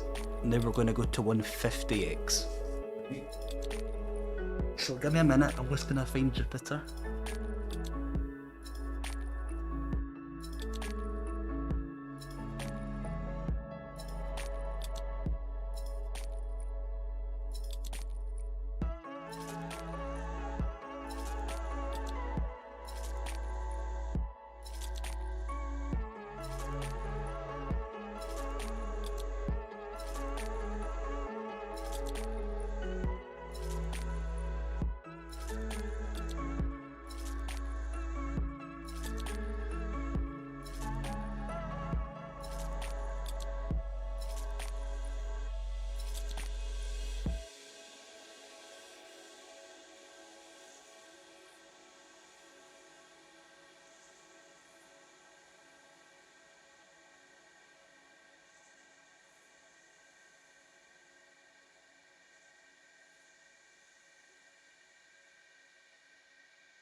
Right, well there's the moon. Sorry, the moon. There's the moons of Jupiter. I need to put the exposure quite high, otherwise it just goes away. I wonder if I could zoom in on one of the moons. No, we'll zoom in on Jupiter.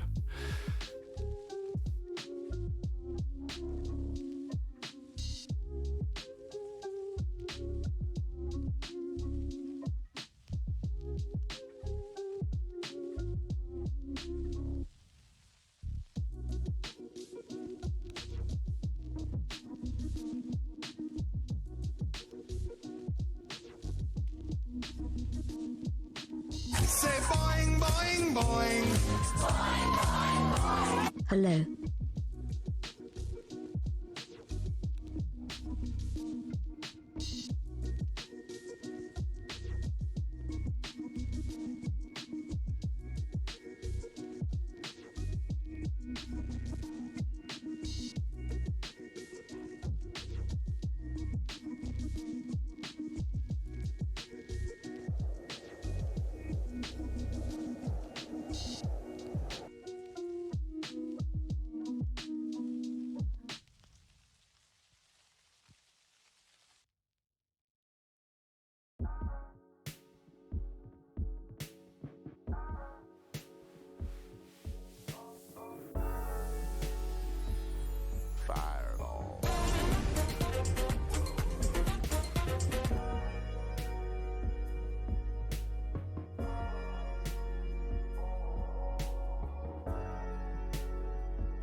near the end,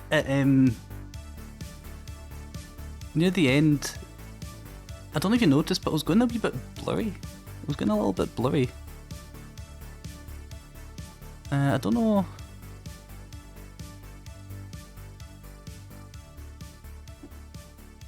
Something happened, and I wasn't so sharp.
Just realised something.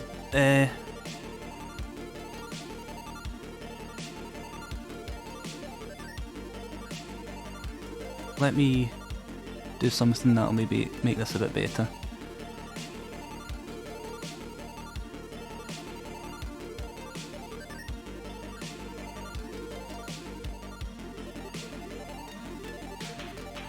I don't know where the centre's out there.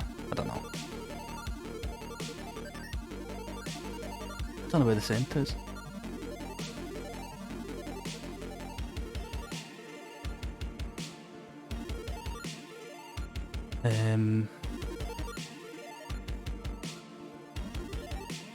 There. That's better, isn't it?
Right, we'll be up the magnification again. Well, sorry, what were you saying? Upping the ISO and shutter speed should help with the blur. Ah, yeah. Yeah, I don't know why the blur kind of came in. I'm hoping it's... Yeah. Okay, so we've gone from... What was that? That was 150 magnification. Now we can go to... Let me have a little look.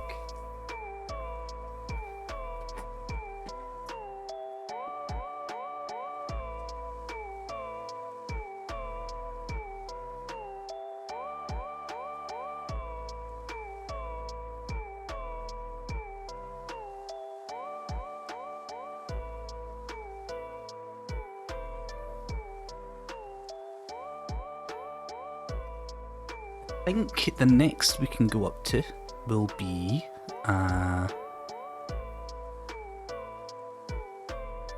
oh, it will be I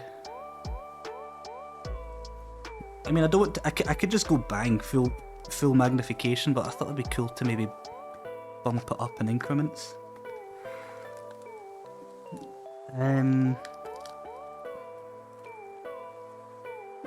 Oh, if that was the case, I missed an increment actually.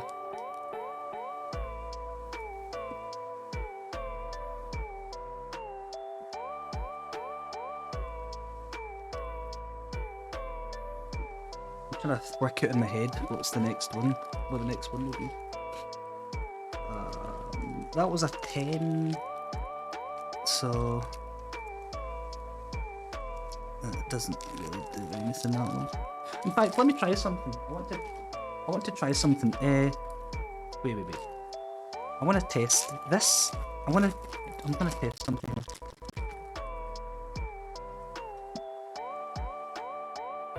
I just want to see if I get I want to see if I get a better image using a different type of lens here.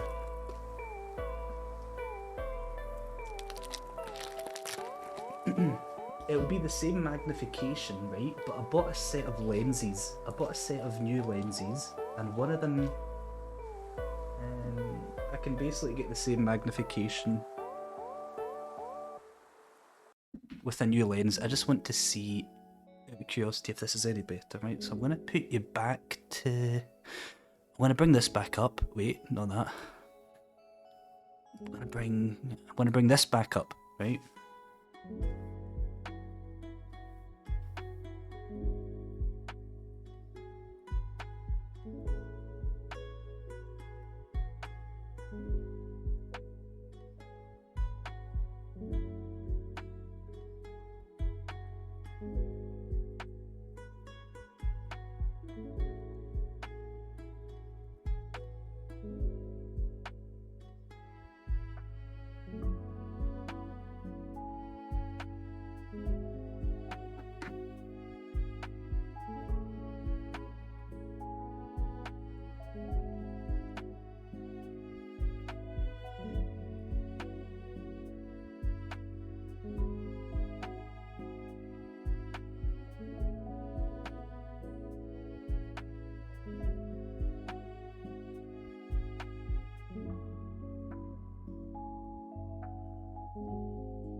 Okay, right, bring this away.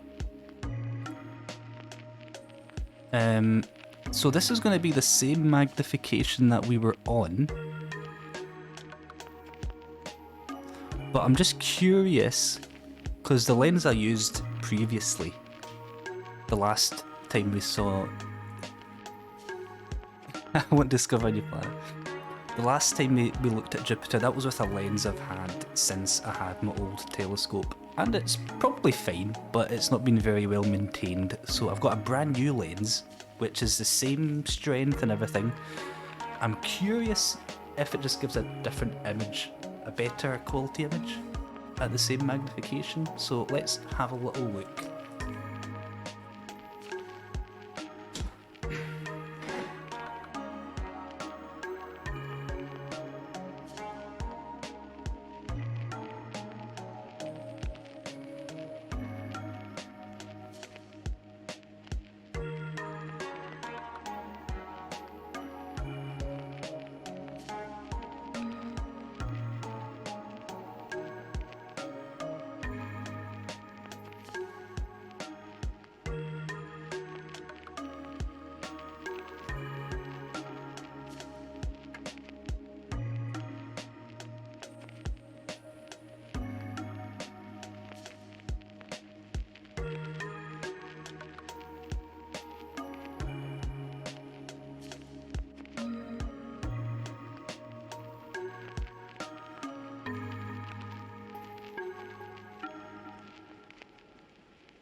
There you can see all the moons.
I don't know why, but after a period of time,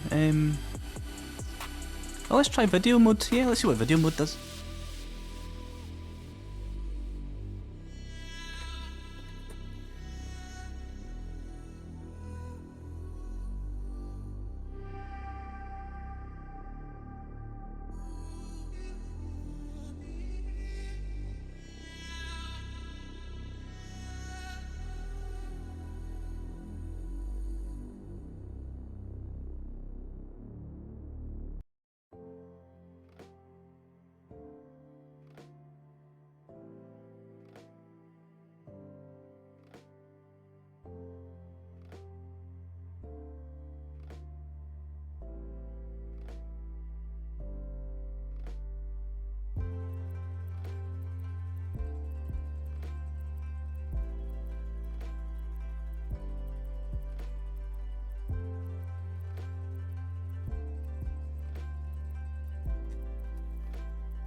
I'm not sure if maybe using one of the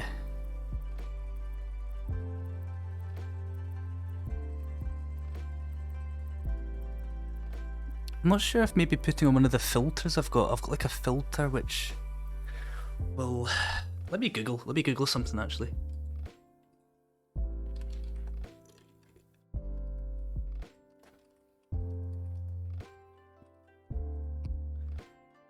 Blue filter. Apparently blue filter is best for Jupiter. So let me put on a blue filter.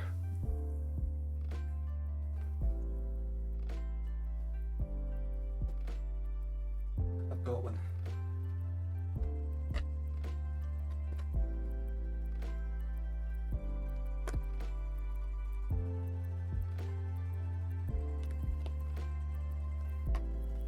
Apparently a blue filter brings out more detail.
I can't tell what colour this is.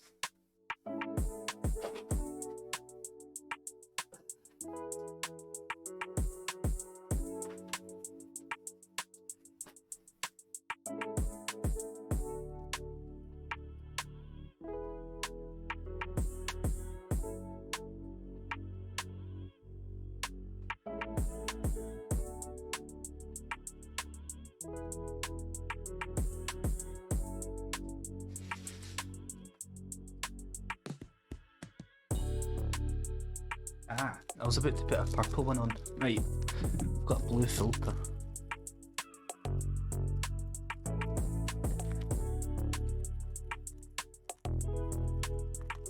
Neutral density filter.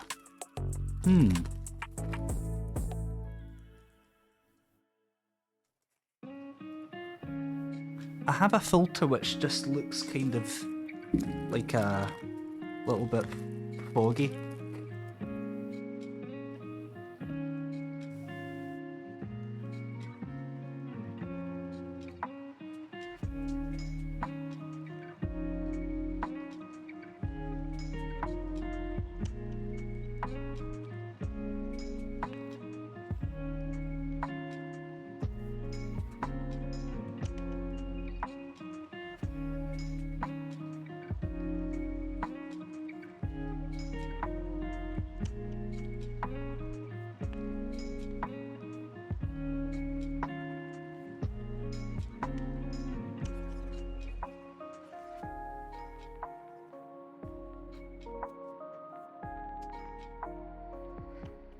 Okay, let's try again. I've got a blue filter on. Let's see if Jupiter looks any better.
Well, folks, let's try. You think it does bring out more detail? I was going to ask.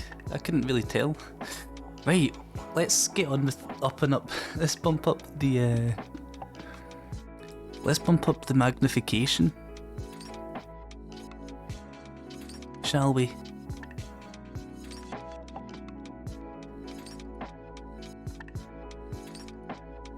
Let me think what's next.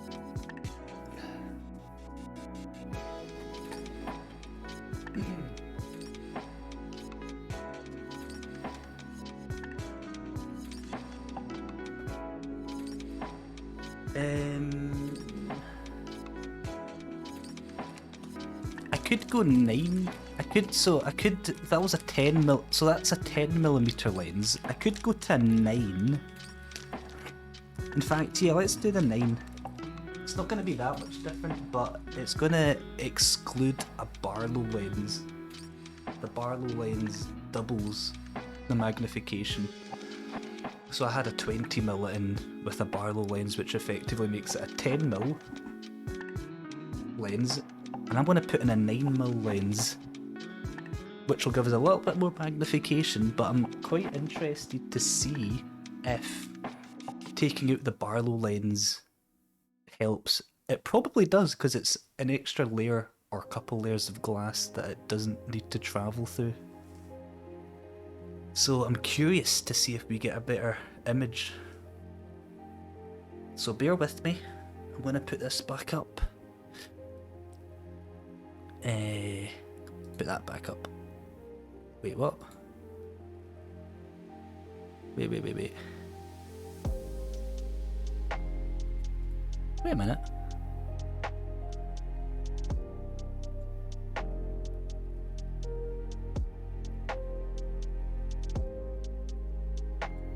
There it is. Right. I'll be back in a wee second.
Okay, we've gone 9mm now.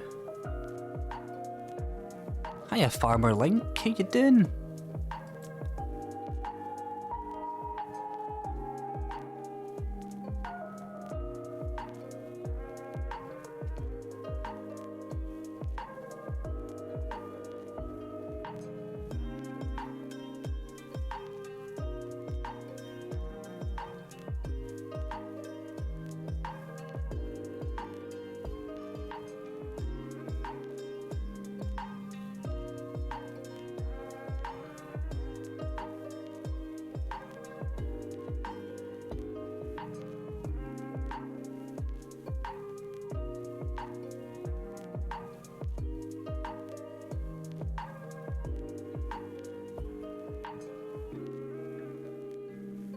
Oh, we're looking at Jupiter. I didn't put the filter on this one. Forgot to change over that blue filter. But we'll see. So this is giving us a magnification of... divided by 9. Wait, nope. 166. We've gone from 150 magnification to 166 now.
Oh.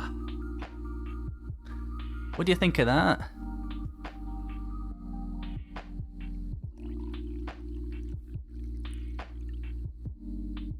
The eye of the storm. It might be on the other side of the planet. Guess it just depends. Depends if we're looking at it at the right time. It might be on the other side at the minute.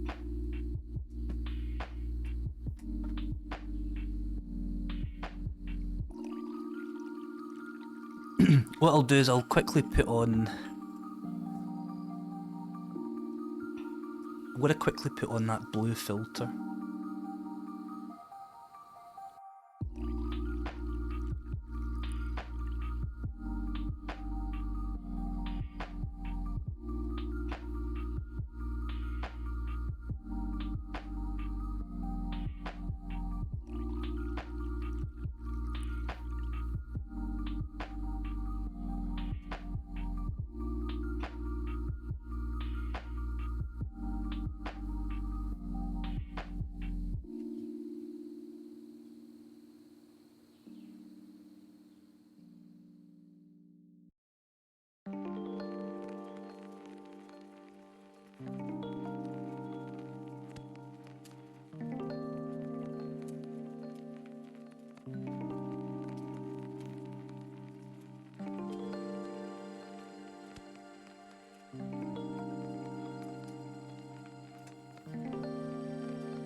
Yeah, see when I'm zooming out, I'm trying to use I was gonna say the stars, I mean the moons of Jupiter to find where the actual focusing point is, because sometimes I can't tell if I've tried to focus too much, I've actually started to unfocus. So every now and then I'd zoom out, look at the moons, focus so those moons are like as much of a pinpoint as possible, and then I know that's it focused.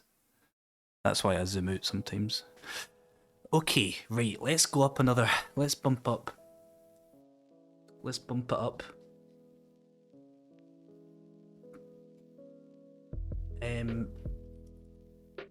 Uh,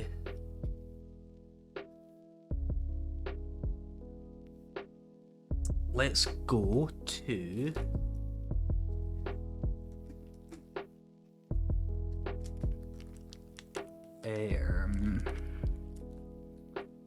let me see what have I got.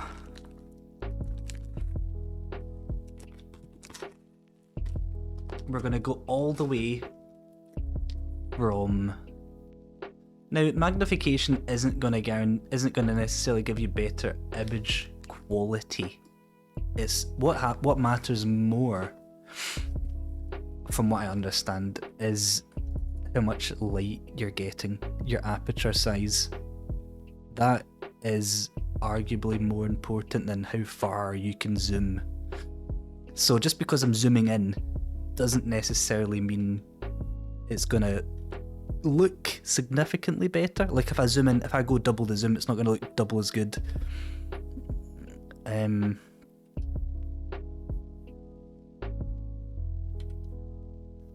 We're gonna go from 166 magnification, which I believe we're on at the minute, to 250.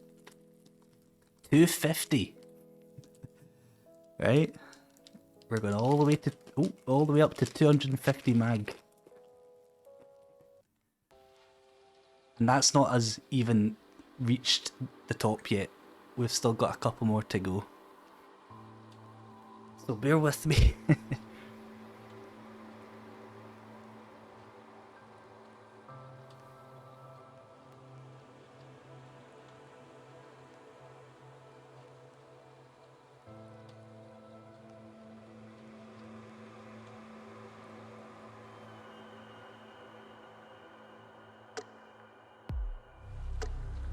You know what happened there? Nice black screen, hang on. So this, there we go.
Right, here we go.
Feels like it's not as sharp. The moon? No, the moon's out.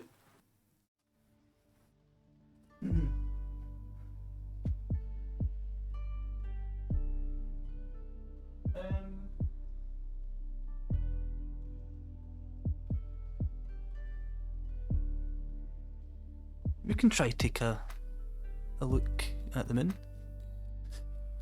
in a wee minute. I don't know if it's just because it's getting later in the evening. Maybe it's just this time of the day. It's maybe there's more. I think it's the turbulence in the air. I think there's just turbulence in the air, hot air, people's heating's on.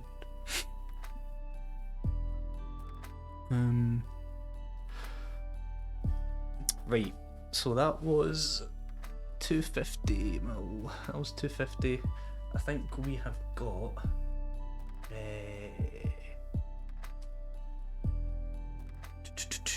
Let me.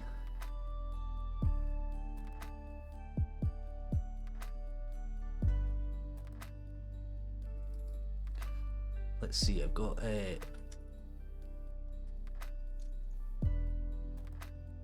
We can go up to 300. Will we go 300 magnification? Let's do it. Give me a wee minute. Give me a wee minute. We'll go up to 300. Oh, not that. That.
Okay, we're up to 300 magnification. Let's have a look.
That's how zoomed in it is, and I'm not even zoomed in with the phone.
Well, I think we've reached the limit of what's like a usable magnification. I think there's just too much turbulence in the air.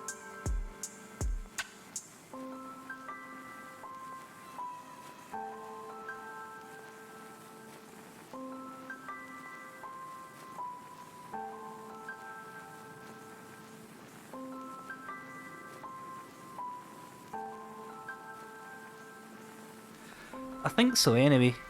I feel like we were getting a better image at not as high a magnification.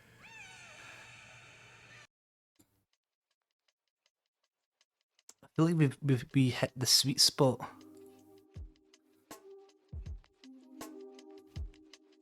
But you know, we can do one more. We've got one more magnification we can go up to, which is 333 times.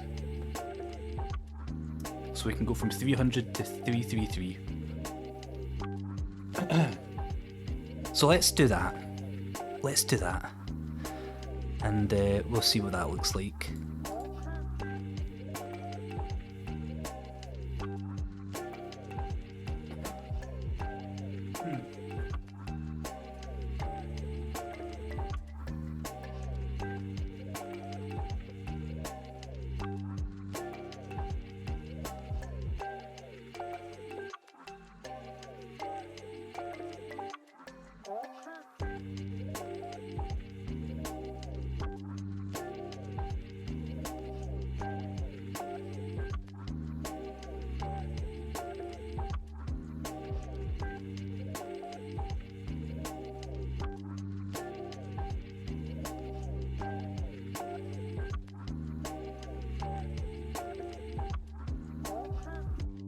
Oh, I take that back.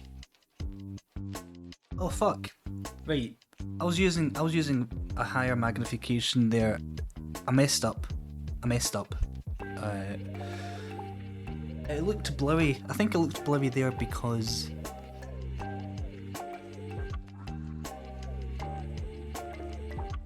I've not tried that actually. Maybe I could do that, but that's okay. I'll tell you what, you know what? I'm gonna try that, David. I'm gonna try that first. Okay, we're actually gonna go. We're gonna go a little bit down in magnification. Messed up a little bit there, but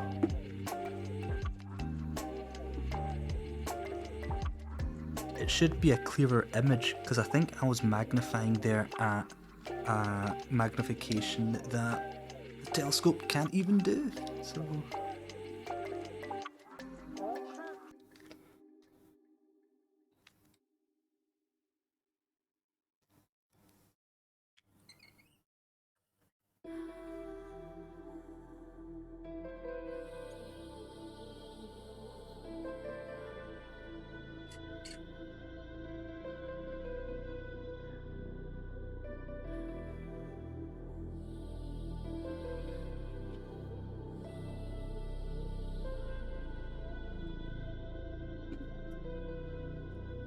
The Barlow lens, so it was basically like a 5mm lens.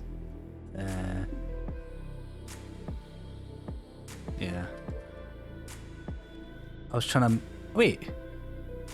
Oh wait, no, that works okay. Oh wait, no, that's fine. That's fine actually. I was right. That's okay. Okay, well fuck it. I don't know. Maybe it just can't do that high just now. Maybe there's too much turbulence in there. I can do that. So sorry, that was 300. That was 300. Okay, so we are going up in magnification. I got my sums wrong.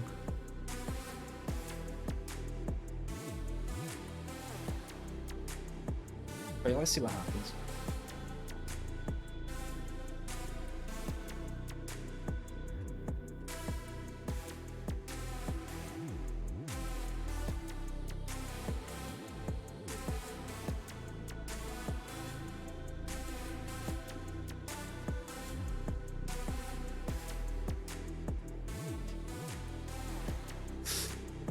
Let's have a look.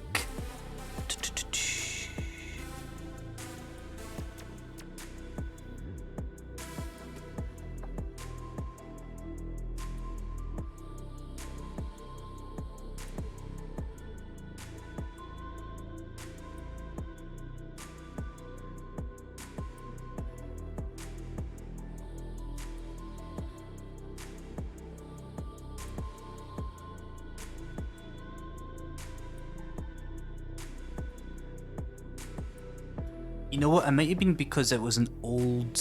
It might have been because it was that old lens, that 10mm lens I've had for so long. So maybe that's why it didn't look so good. Also, these new lenses I've got are ultra wide. Usually,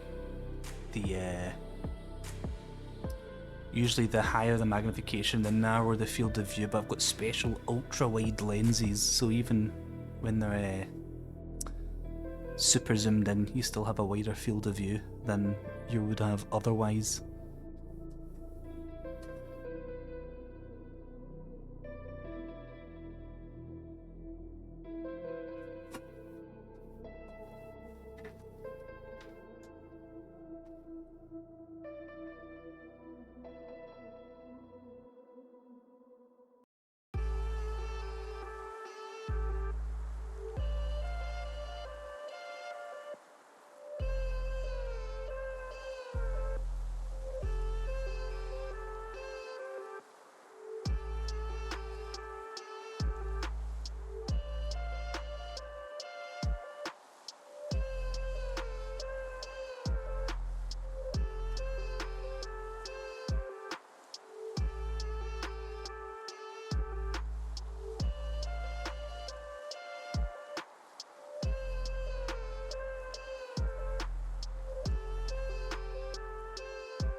There's clouds. This cloud cover, which is why it's fading in and out.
I think I can see maybe a little bit of a red dot on the bottom right of it. Might just be my head.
I think we've had our luck with Jupiter for the night.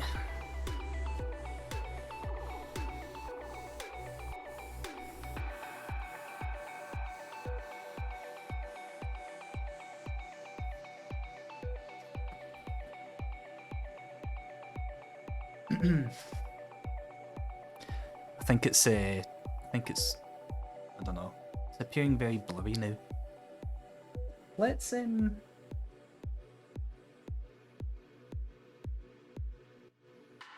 Let's change lens to a less powerful one. In fact,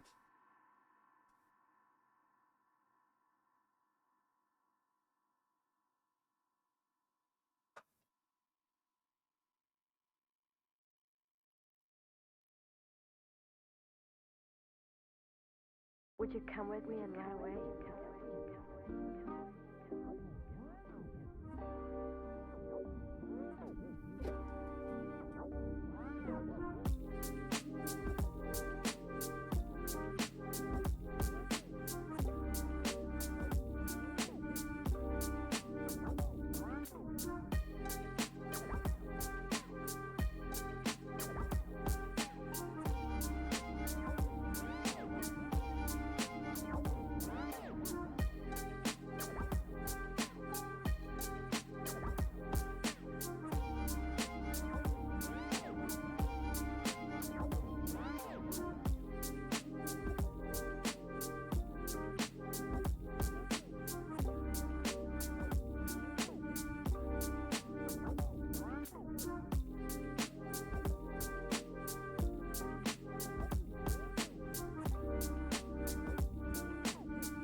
Would you come with me and run away?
Would you come with me and run away?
Well, I think that's Jupiter for the night.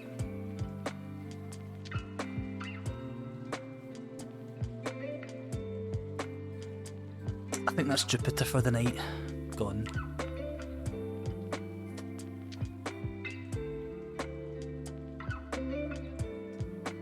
It's gone behind quite a lot of cloud. That don't see moving, so...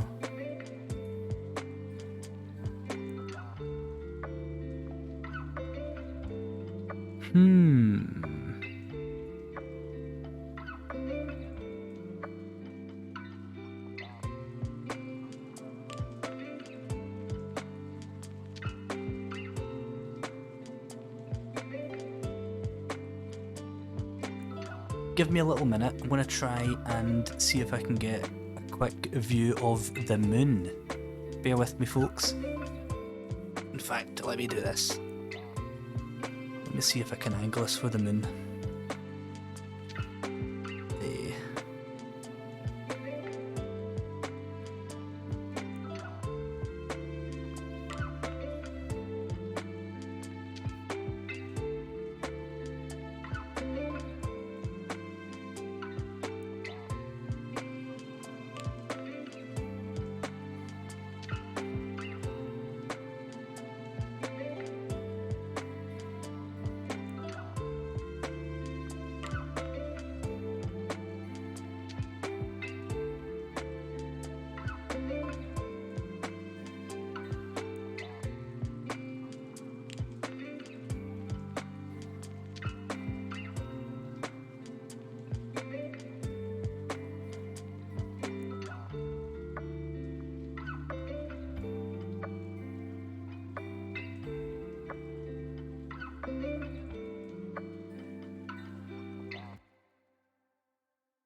Do you want a zoomed in, super zoomed in view of the moon?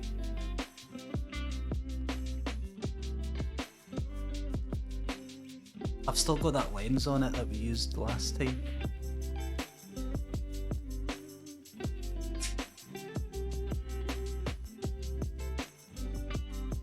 I'll just show you what I've got on at the minute. Let's see.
I'm going to change it with another lens that will maybe fit the whole moon in it, so you can see it all in one shot.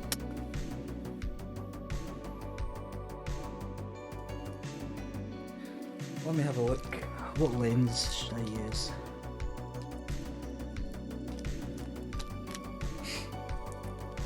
I'm going to swap over the lenses. Maybe second. No.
Close enough.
It's a wee bit cloudy. There's some cloud cover in front of the moon, which I think's affecting it, but it's good. Wanna put on a little filter and see if that see what it does.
Well, folks, I think that's me for the night.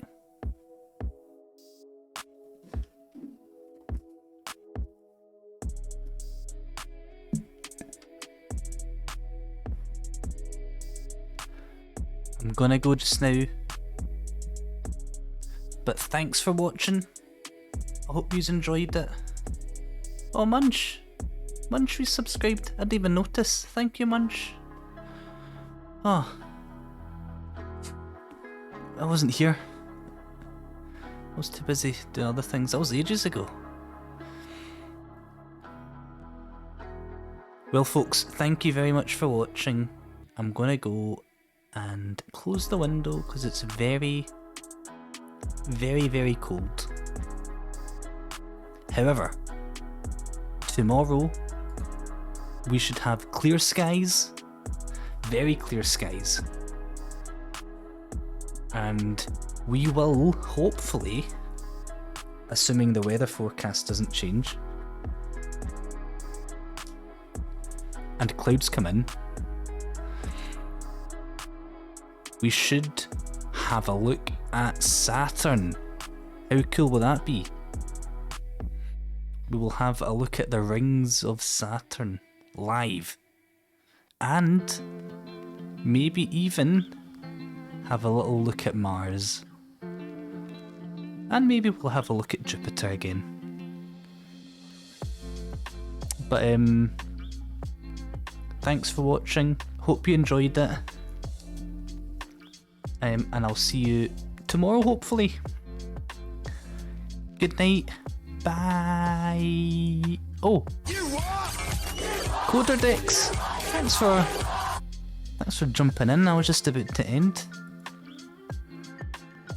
You got me just in time. Tomorrow, Jupiter. Well, Saturn more importantly. I really can't wait to see Saturn. It's going to be good. But yes, thank you for the follow. Coder Dex. I'll see you all tomorrow. Thank you. Bye.